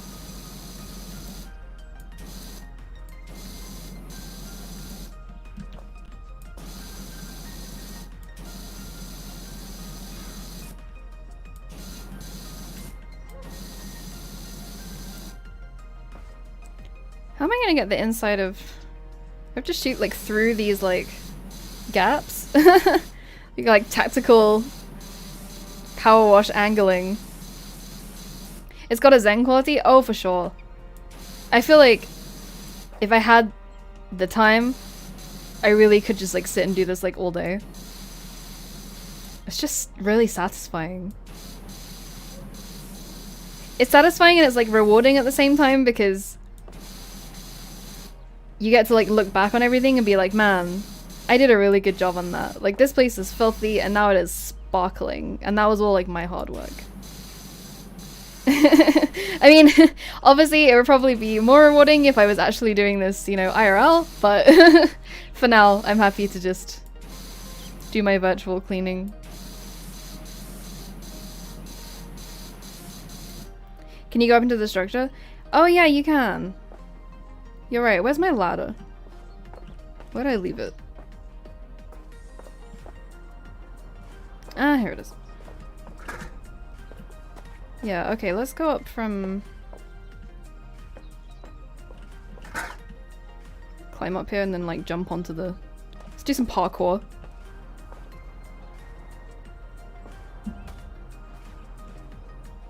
Yeah. Nice, okay. Good.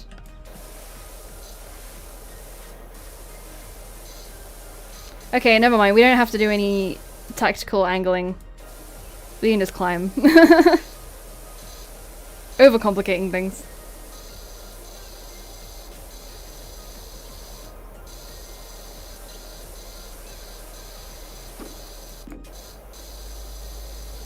I guess if you wanted to like... If you got bored of PowerWash Sim and you wanted to like make it more fun, I guess you could make your own rules of like not being allowed to use the ladder or something. Although I think, I don't know, it might be impossible for some stuff because you do kind of need to get up on the roof and stuff. Maybe you could try and figure out like...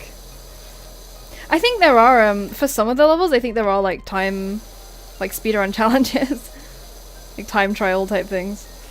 I've not done any yet, but maybe my destiny is to become like a pro PowerWash Sim player and get the world record.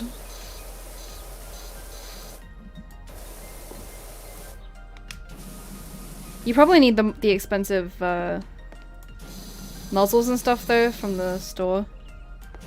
There is one tab that's like because I think it's like light duty, medium duty, and then like heavy duty attachments.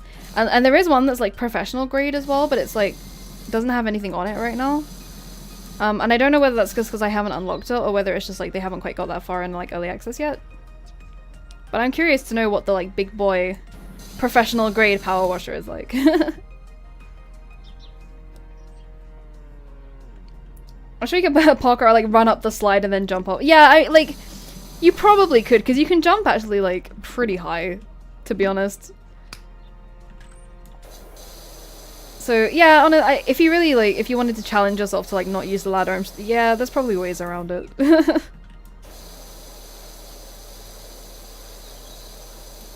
But whoever holds the record now is only good. Yeah, I might, maybe I'll look that up. Like who's the power washing king right now?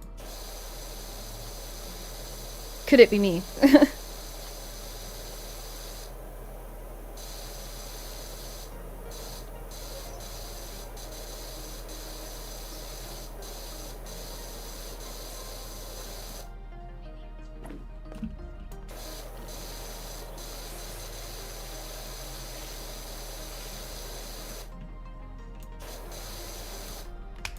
Oops. I don't know if the bridge counts as its own like separate thing and it's gonna like ping at some point.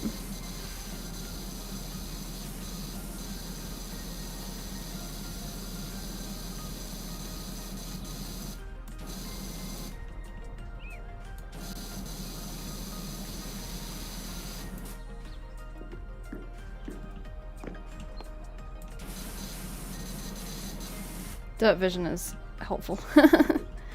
Good to make sure you see the places that you've missed.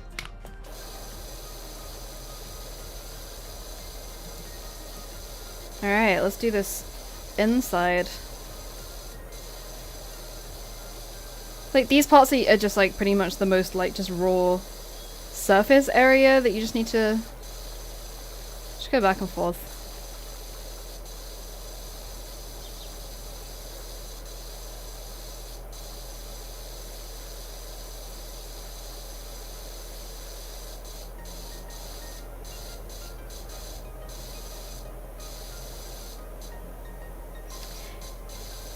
Yeah, you can like like tactical like lie down to like get into the corners of stuff. It's pretty funny.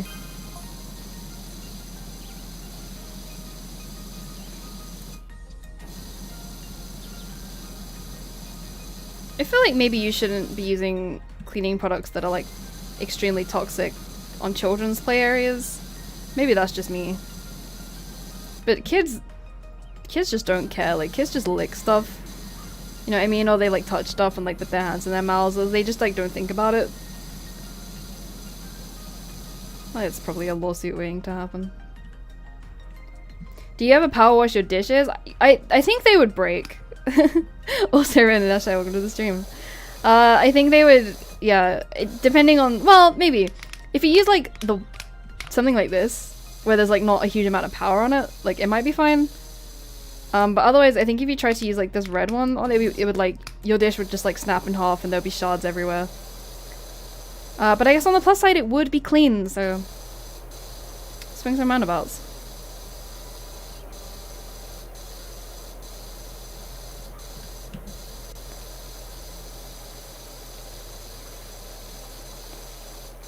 We are getting there.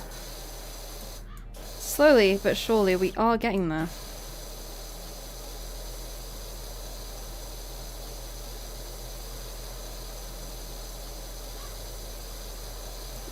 You can like make believe power wash them with your faucet. If you got like if you put like a hose attachment on the faucet and then like directed the water in one place, I guess you could kind of like, that would be like kind of power washing. Because what is power washing if not just an extremely concentrated jet of water from like one specific area? They have like semi-power washers in red. Oh, yeah, I guess they do, don't they? But they're like, because they have the kind of, like the bendy attachments to the faucet, right? Where you can kind of like control the direction of the water and stuff. Right, yeah, I guess it, like on an industrial scale, I guess you probably could. I was thinking about just like at home. Sometimes I do that and then the water gets everywhere. Well, yeah, that's the thing. I was saying earlier, that's like the good thing about PowerWash Sim is like, realistically, if you were doing this IRL, the park would just be flooded with like really gross, disgusting water right now. But luckily it's a video game, so the water just magically disappears. We have to deal with that. Either that, or we just assume that in the world of PowerWash Sim, it's like 100 degrees out and everything just dries like instantly.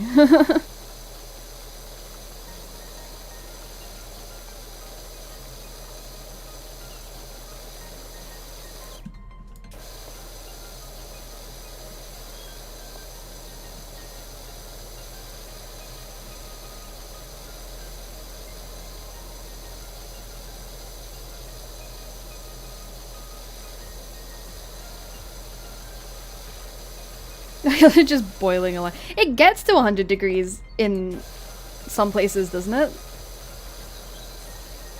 A PowerWash Sim Australia, right? Like, surely. Well, I don't. Okay, I live in like Celsius world, so I don't know what 100 degrees Fahrenheit is in Celsius, but like, there are places in the world where it fully gets to like, you know, high 40s or whatever.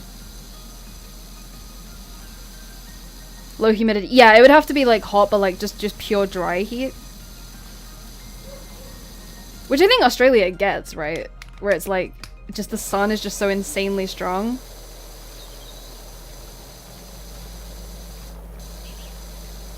It's not as hot in F, right? Well, it's like, I don't know what the measurement is. I said 100 degrees because it sounded like a lot to me. Because there's some people like, oh, I'm like, oh man, it's like 28 degrees out, it's so hot, and everyone's like, that's not, dude, that's freezing. I'm like, no, you don't understand. 100 if it's near 40. Yeah, so like 40 is like fucking hot, bro. That's hot. I very, very rarely ever experienced that kind of heat, to be honest. But they're having that in some parts of North America, like in Canada, right, at the moment. Just like insane like levels of like heat. That's so crazy. Humidity is like the worst, I feel, because like if the humidity is like real bad, it feels, sometimes I feel like you can't even breathe in it. You know what I mean? Because the air is just so like thick. Even 30 is kind of hot. I agree. For me, it's like, but like, I'm okay with hot weather, but like if it starts approaching like between like 28 to 30 and above, like that's where it starts getting like uncomfortable for me. And then if we start getting above 30, then it's like, that's where I'm like, nah, I can't do this.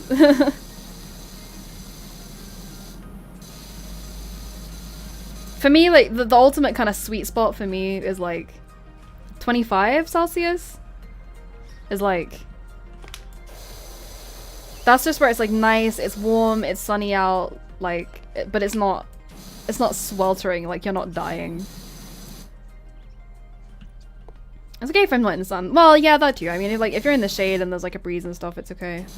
It's not like healthy to be out in the sun anyway. It actually like stresses me out so bad when I see people like fully out sunbathing in like full just like dry heat with the sun is like in its full, you know what I mean, like midday sun, because I'm just like, your skin, bro, your skin. It just stresses me out so bad. Look after your skin, guys. It's like your biggest organ and it's really important.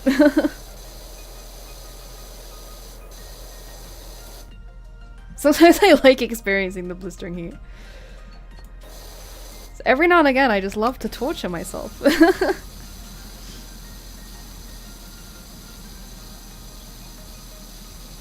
Oh yeah, I imagine Las Vegas gets pretty hot. I visited LA once with my family, but it was like I was very, very young and I don't really remember too much of it, but I do remember it being pretty hot.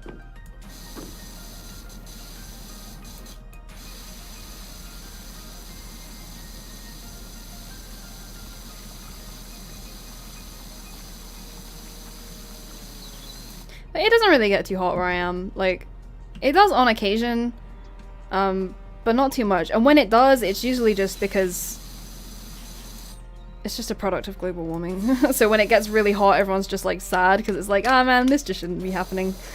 Like we don't normally have this kind of climate.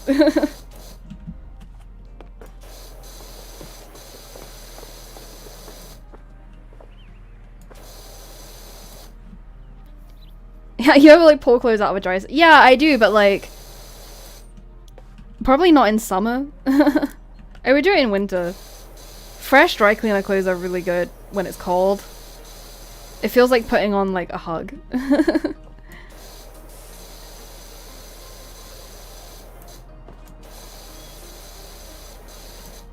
Someone did a sketch, I can't remember who it was, some British comedian. It might even have been like Russell Howard or someone.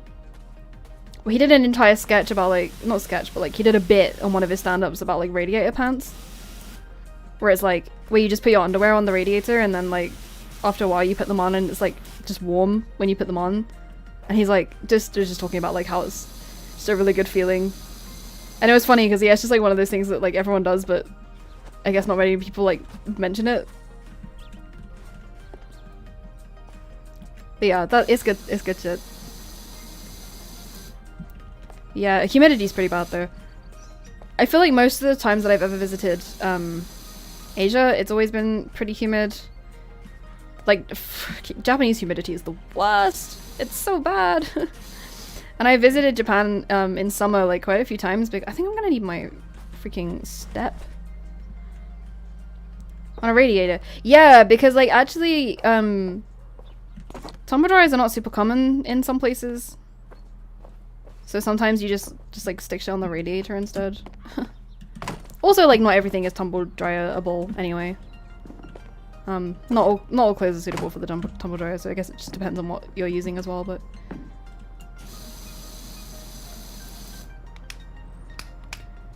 yeah, freaking humidity sucks. And yeah, I've been to Japan in summer a few times because I've been to like Tokyo Idol Festival and stuff, which is like in August. And I know like some of my friends who go to like Annie Summer and stuff. And it's like you go during that time of the year because you want to go to those events and like have a good time, but it's also like just suffering because the humidity is just so bad. I've actually only ever been to Japan in the winter. Yeah, it's much nicer. Japan in the summer's cool. It's like, it's cool for like events, but yeah, it gets so bad. And I like at one point, one of the times that I went to Tokyo Idol Festival, I had to miss watching. I wanted to see Yurumenomo, and I had already seen them once that weekend, so it wasn't like the biggest. It wasn't like a super end of the world. But I wanted to see Yurumenomo, but I also really wanted to see Passport because they were like one of my favorite idol groups back in the day, and they were performing. So I waited in like the outdoor stage area, kind of, you know how you do in festivals where you like kind of hang around in the same place to like save a spot for when the act that you kind of really want to see comes. So I did that, and I saw Passport and they were great, but then like after that I literally had to just immediately like nope out of the place and like go indoors somewhere that had aircon and just like, because I seriously was about to like pass out. It was really bad. I mean, I was still able to enjoy Passport's performance, but Yurumenomo right after them, so my plan initially was to like watch Passport and then stay to watch Yurumenomo, but I just couldn't do it because I was like, I am literally going to pass out and maybe die of heat stroke if I stay here any longer. So like, yeah, Tokyo Idol Festival's nice, but I kind of wish they didn't do it in August. Like, I wish they would do it in just a nicer month. Japan in the winter's pretty sick though. I have been to Japan like around Christmas time before, and that was super nice because they go so ham with like Christmas illuminations in Japan, and they were like super nice to see.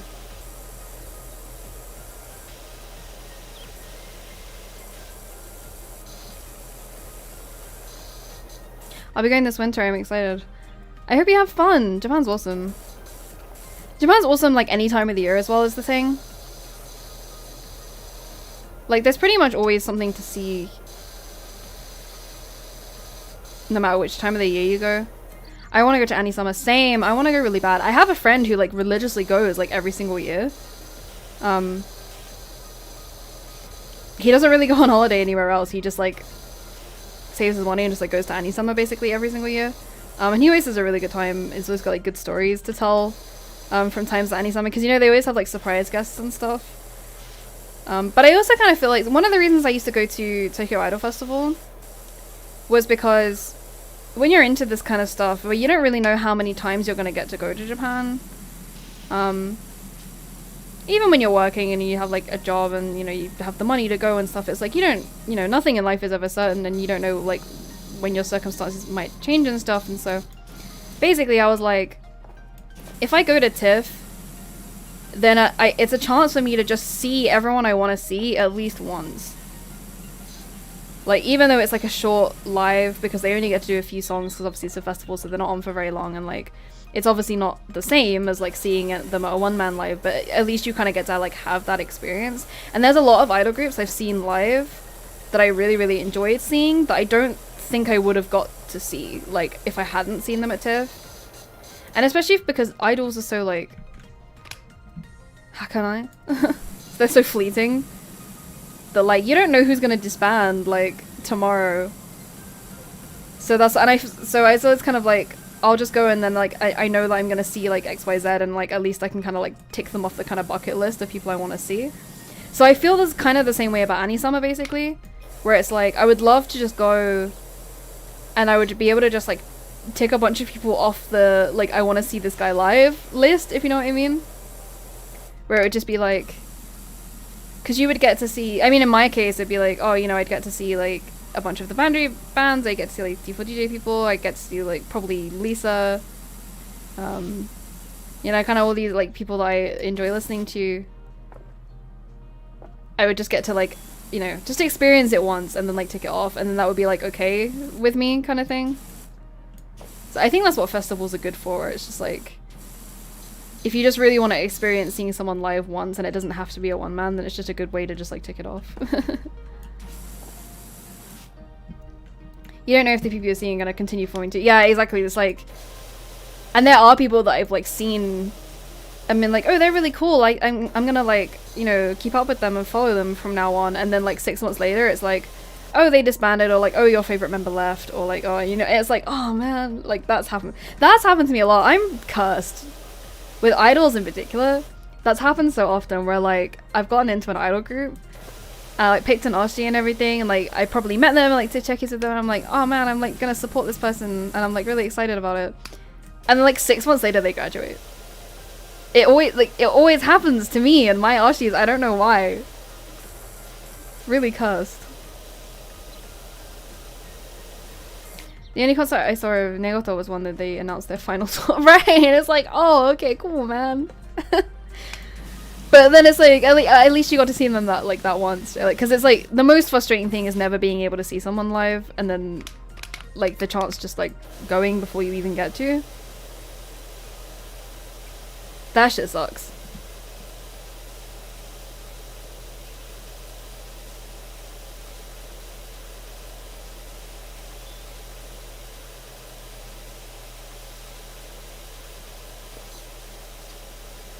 It happens so much with like Japanese artists in particular because like the Japanese music industry is so self-contained.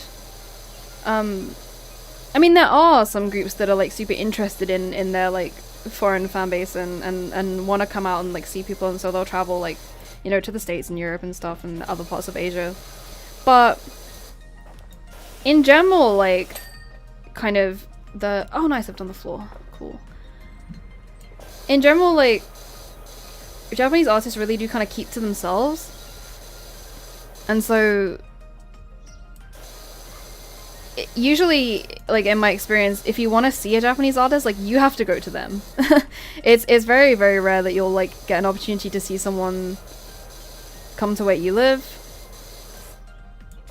Again, like, it depends. Like, some of the really famous ones do. Like, obviously, Mona Kurok have, like, toured a bunch of places a billion times, and you know, Perfume have done several world tours and that kind of thing, and blah blah blah. But it's like yeah, most of the time, like, most Japanese artists are just not interested, and they're happy to chart on Oricon and just be in Japan and that kind of thing.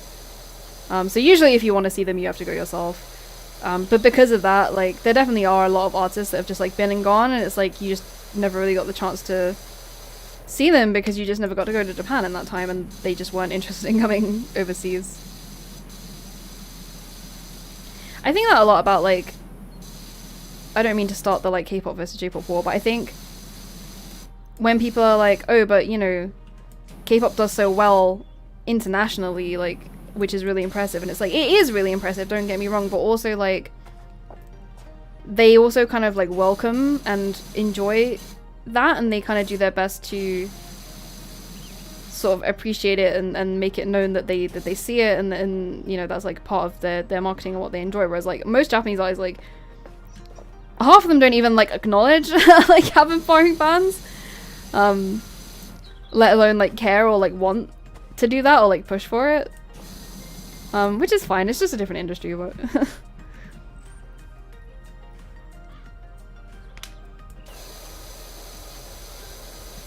certain people are like, man, I wish like X artist would like, you know, chart over here, and like I wish people would be into it, and like because if more foreign fans were into it, then they would come to like the US, and I'm like, maybe like they might, but they also might just be like, oh thanks guys, and then just like never acknowledge it again or like make a thing of it,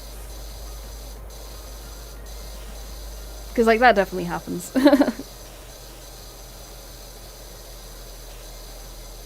I don't know what maybe it's a comfort zone thing. They know what their market is in Japan and they know what they're doing. I guess trying to market yourself abroad is like kind of scary for some companies.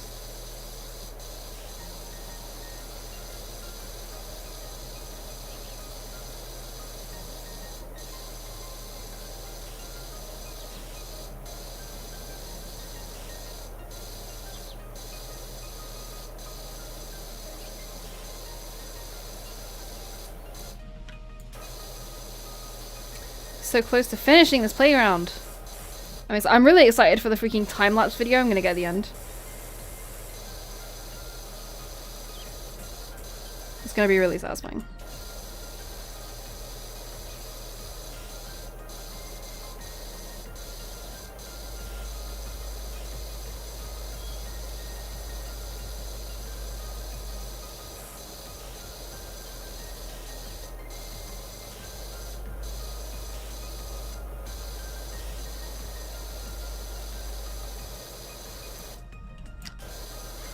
Yeah, it's funny to me, kind of talking about idols and graduations. Not funny, but like, it's interesting to me how many people kind of got into the culture of idols via VTubers even, and that so much of it is kind of new to a lot of like VTuber viewers, I guess. And like the concept of like graduation and that kind of thing, and the way people are kind of going around like, hey, you know, like I guess you can never really tell like how long VTubers are going to be around, and like it's just kind of sad. And it's like, for me, like that's just such a, like I've been dealing with that my whole life because I've really just been an idol fan for so long that I'm like so used to it. I'm so immune to like graduation announcements now because I just see them as like a part of life. Whenever I support an idol, deep down in my heart, I know that it's gonna be like maximum a couple of years. And if it's any longer than that, then it's like a really, really special thing. But after a while, like, of supporting idols for such a long time, in an industry where, like, with Japanese idols especially, it's like in an industry where, like, most of them don't really continue working past the age of like 23, because they go on to do other things. They go on to do bigger and better things. Basically, they'll go on to be actresses or models, or, you know, kind of singer, you know, solo singers and that kind of thing. Like they you know, you're an idol for a bit and you try out a bunch of different things, and you're kind of a variety talent, and you find the thing that you're good at, and then you graduate and you go and do something else. Like, that's normal. That's the life cycle of an idol. But so like after a while, you just get so like desensitized to it. It's just like, that's bittersweet. You know, I hope they find success or whatever. But it's like seeing people kind of go through that pain for the first time is like, yeah. That happens.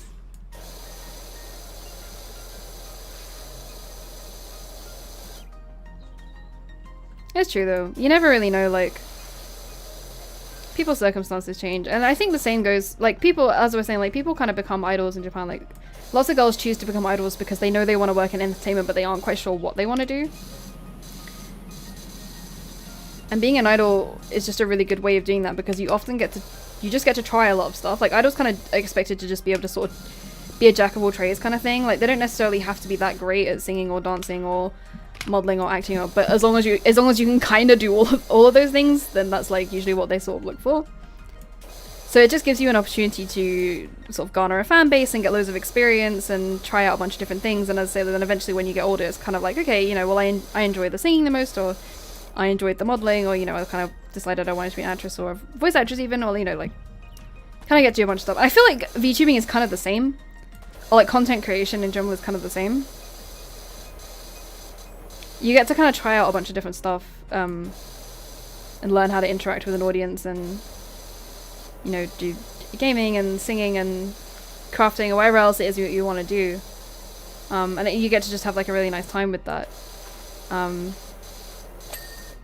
But I guess like not everyone wants to do that kind of thing forever, right? And so for a lot of VTubers, it's like something they do for a couple of years, and then they're like, yeah, I feel like I kind of, you know, achieved what I wanted to achieve, and so I'm kind of cool with it now.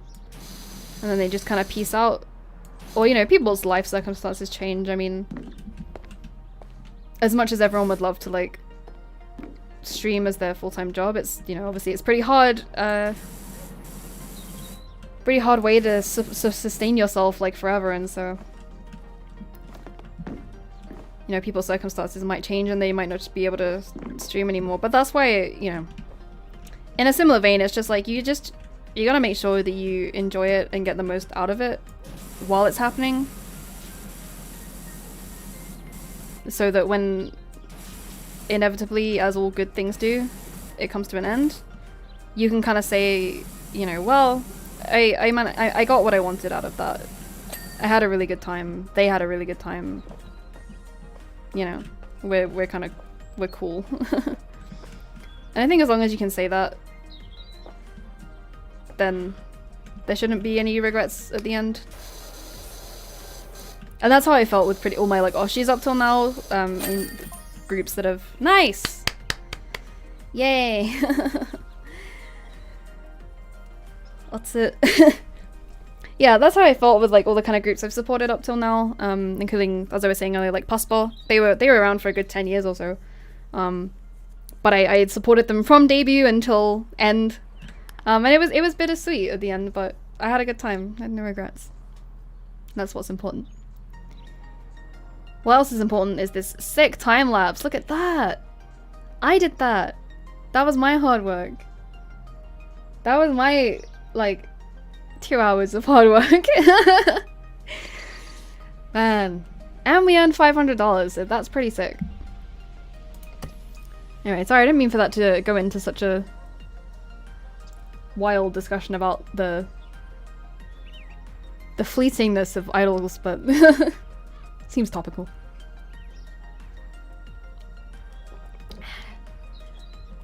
Amazing. I have $900. Can I get anything with that?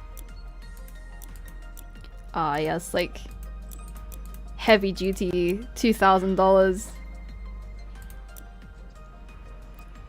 So yeah, this one is apparently better on stubborn things. Should I do it? Should buy the big power washer. I don't know if you get to use like different nozzles with it. You probably do. And more of these spinning nozzles, because the spinning nozzles are super helpful. Now I have $0. So it's time to earn some more money. Let's do this golf cart. The vehicles are usually pretty quick.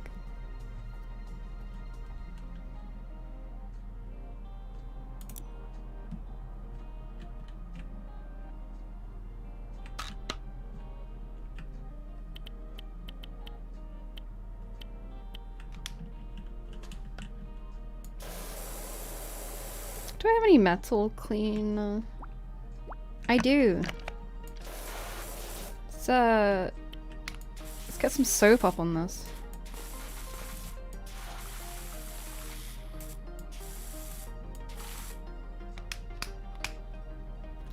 Gamare. Arigatou. Just gotta earn some freaking money. Oh, I spent all of it.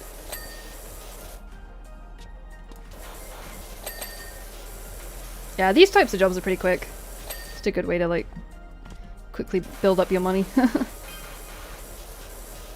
I know that I always think that like when people give me the new jobs, I'm like, dude, how did you let it get to this like point? Like, did you literally drive it through a typhoon in a swamp? Like, is that what happened? Like, how did you let it get this bad?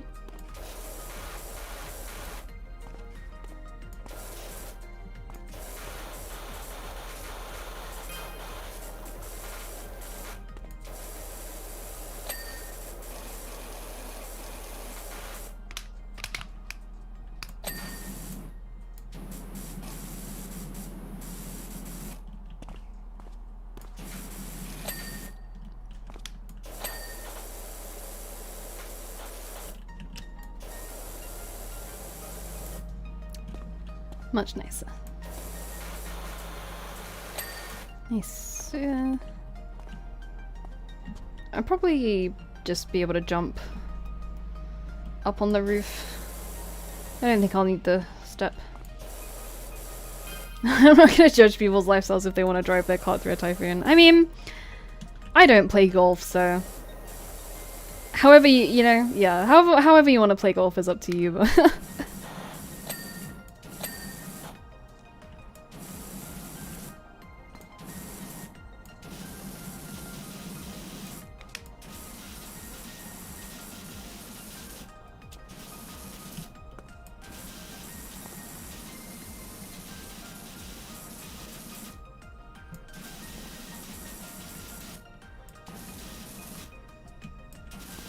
make sure you get in and like around the tires. I always miss these parts on the vehicles. This is what the turbo nozzle is pretty good for this because it like spins around and kind of gets into all the little like the little crevices that you can't see that easy. I really, man, I want to try power washing a car in real life like so bad. I just want to know if it's as satisfying in real life as it is in this game. I want to try it.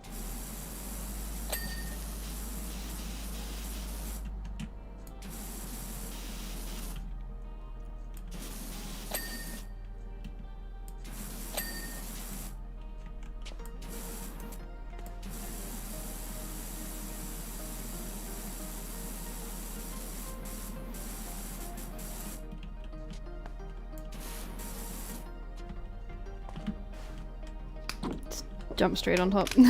Don't even need the step.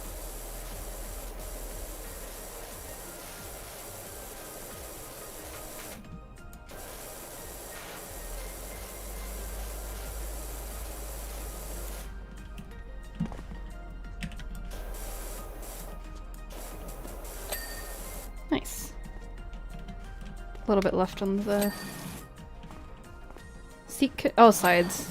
Get around the sides. Of course. Oh, and then like in the middle here. I got you, I got you.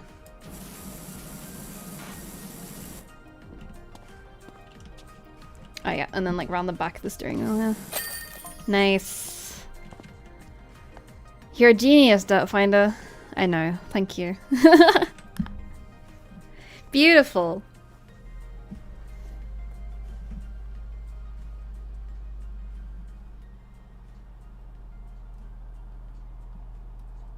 Love it.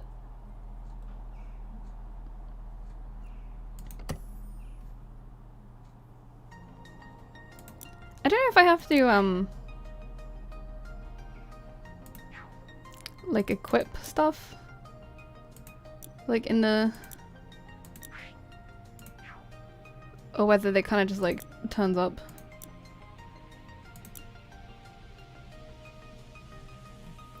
Long. Oh, so you can get a bunch of like...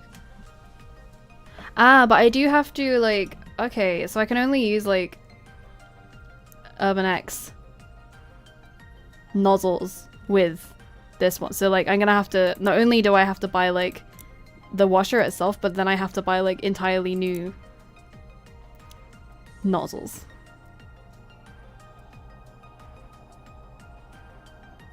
I might actually get the long range one.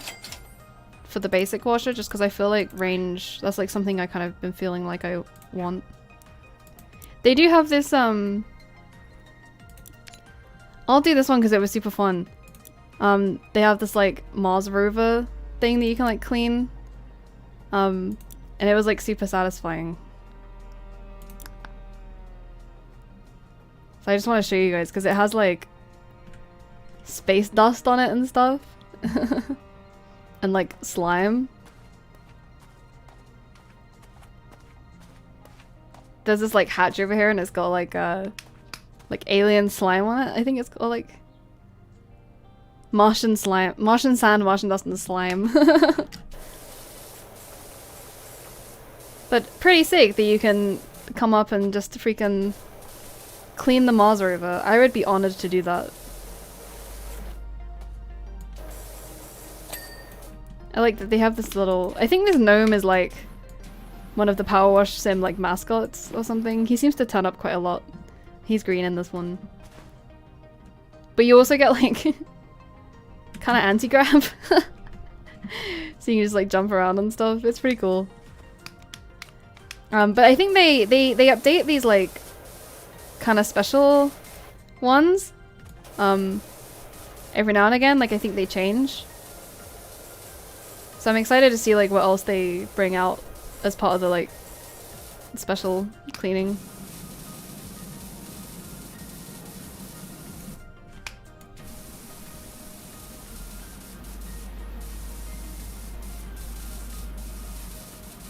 I think on the specials, like you also like you get given like a set of tools, so you don't bring any of the ones that you have. So it's also I think a pretty good way to like try out stuff before you buy it. Have to run and grab my lunch. I get off with a comfy stream. I almost said crunchy then. Not today. Like, oh, it would be fun to power wash the Mars rover. It would. It is. I want to do that IRL. Thank you so much for coming. I hope you enjoyed power washing. It's good. Seriously, one of my favorite games of all time. It's so good and comfy. Thank you. I hope you enjoy your lunch. Arigatou.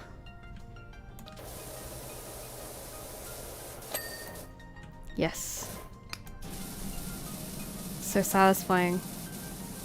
He's so dusty. But we will save him. We will save him, and he will be clean.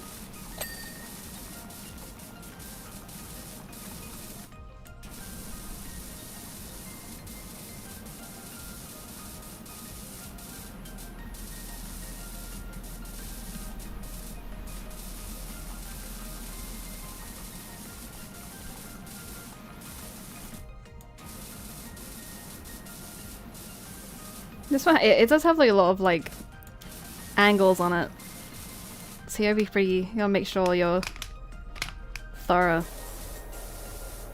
But I think that's where the turbo nozzle really helps.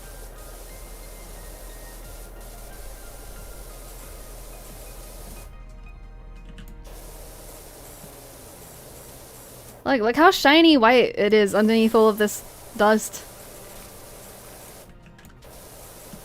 It will restore you to your glory. The shiny, shiny glory.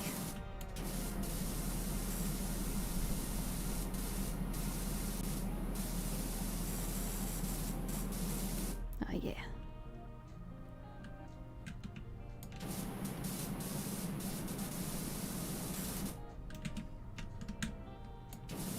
The tires are like hard to gauge, I think.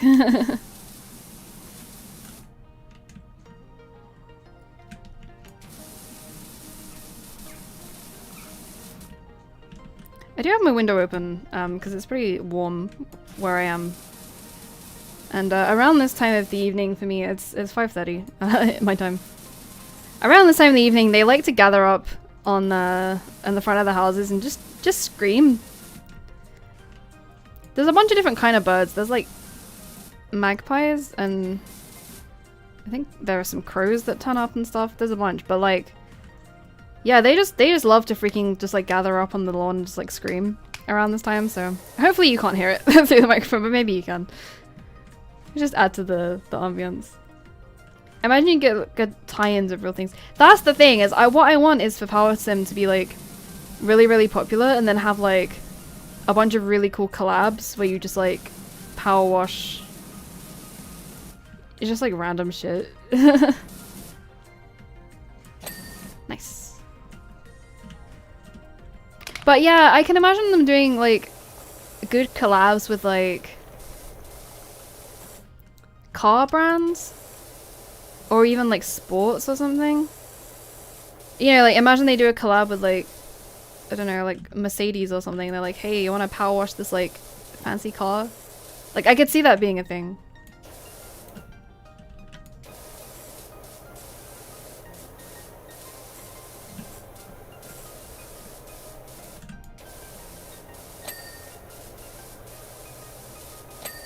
Like, I don't even know what half these things are, but I'm just cleaning them. Like, I don't know what this thing does, but I know I'm gonna wash it.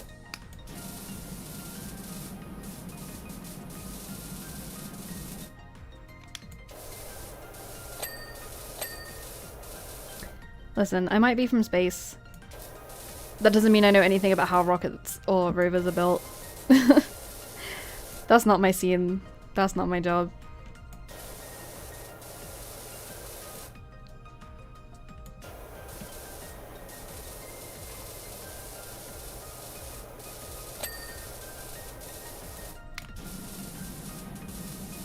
In between these wheels. That's where the dust is really gonna build up.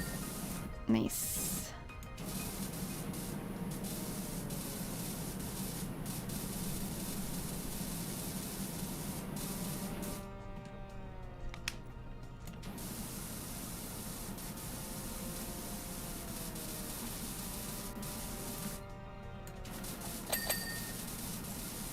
It would be cool if you could collab with like other games as well for like imagine they do like a collab with like FF15 where you like get to power wash the regalia or something. Like I think that would be cool.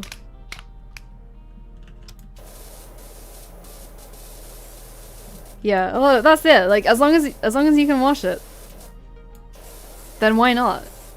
Get it in the game. There's market for it, I'm sure. Me, I'm the market. I'll power wash anything. You name it.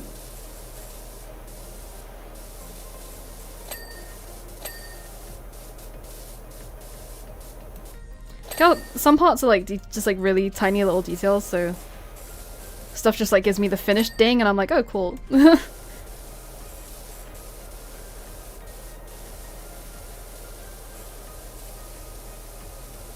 Alright, let's get on top.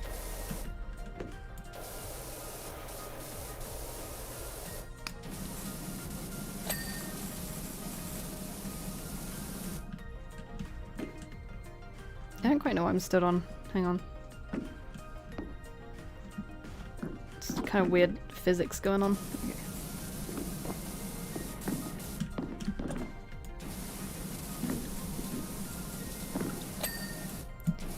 Is that like this? Is that a like a steering wheel? Well, the Mars rover is like remote controlled, right? Basically.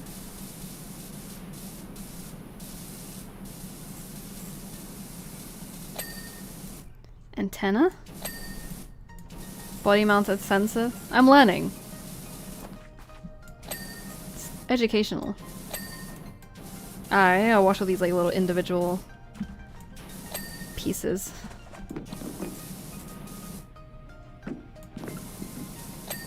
Yeah, just a little camera. Alright, and then, oh, I think I'm stuck, okay.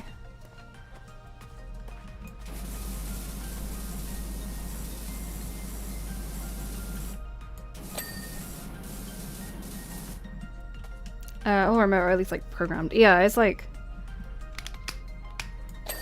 it's just like having a drone, isn't it, really?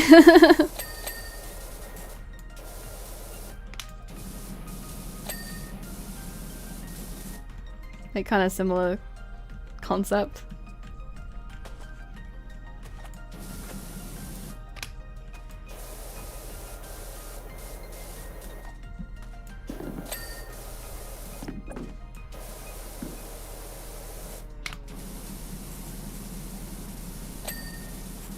Alright, only got a couple of things left to do. Mouse camera, sensors, and wheel hub. Oh, this thing.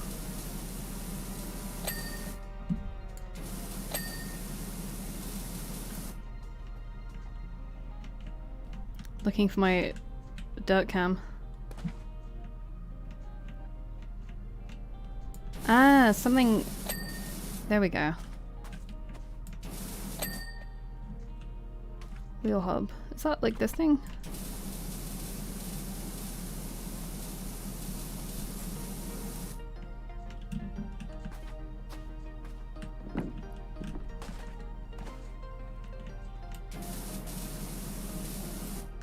Maybe I need to go on the other side.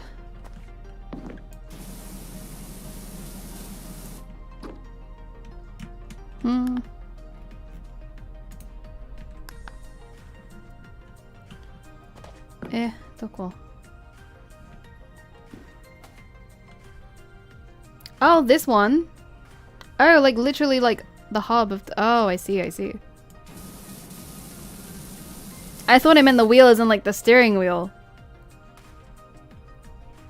Now hold up. I'll try and get in there somehow.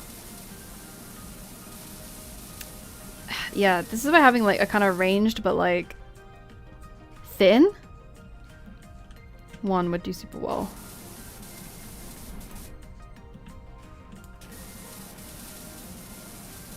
Maybe I just need to stand back a little.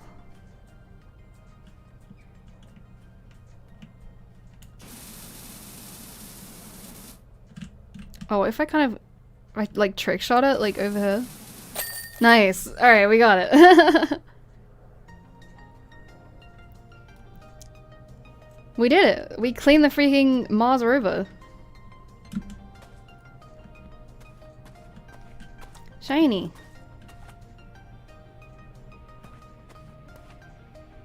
Good luck on your quest, buddy. Ah. The time lapse. The satisfying time lapse. Actually, like, doesn't take as long as you'd think as well. I think this one's like, it's a pretty... Bro, you kind of need to like trick shot it sometimes. You need to like, because you can't like climb all the way under it because you can't fit. So you have to like get behind it from like a certain angle and then kind of like just hope that you have the range. Yes. Alright. I think we might leave it there for today's PowerWash Simulator. Man, this game is so good. I think it every time I play it, I'm like, man, this game is so good and fun. It's just really satisfying. And yeah, I think like considering it's like kind of early access still right now, like it has like so much content and it's like really well thought out and stuff. So yeah, you can check out PowerWash Sim on Steam, available now. And yeah, the devs seem really chill and they're like friendly on Twitter and stuff, so yeah, I'm enjoying it, and I'll probably play more of it. I hope you guys had fun. I hope you had a satisfying stream time. I haven't scheduled any streams for next week yet, but I'm sure I'll probably pop up at some point. I'll usually always tweet like a couple of days beforehand on Twitter. But I might be continuing to stream at these kind of earlier times. We'll see. But thank you guys so much for coming. I hope you had a good time. Otsu reina! Bye bye!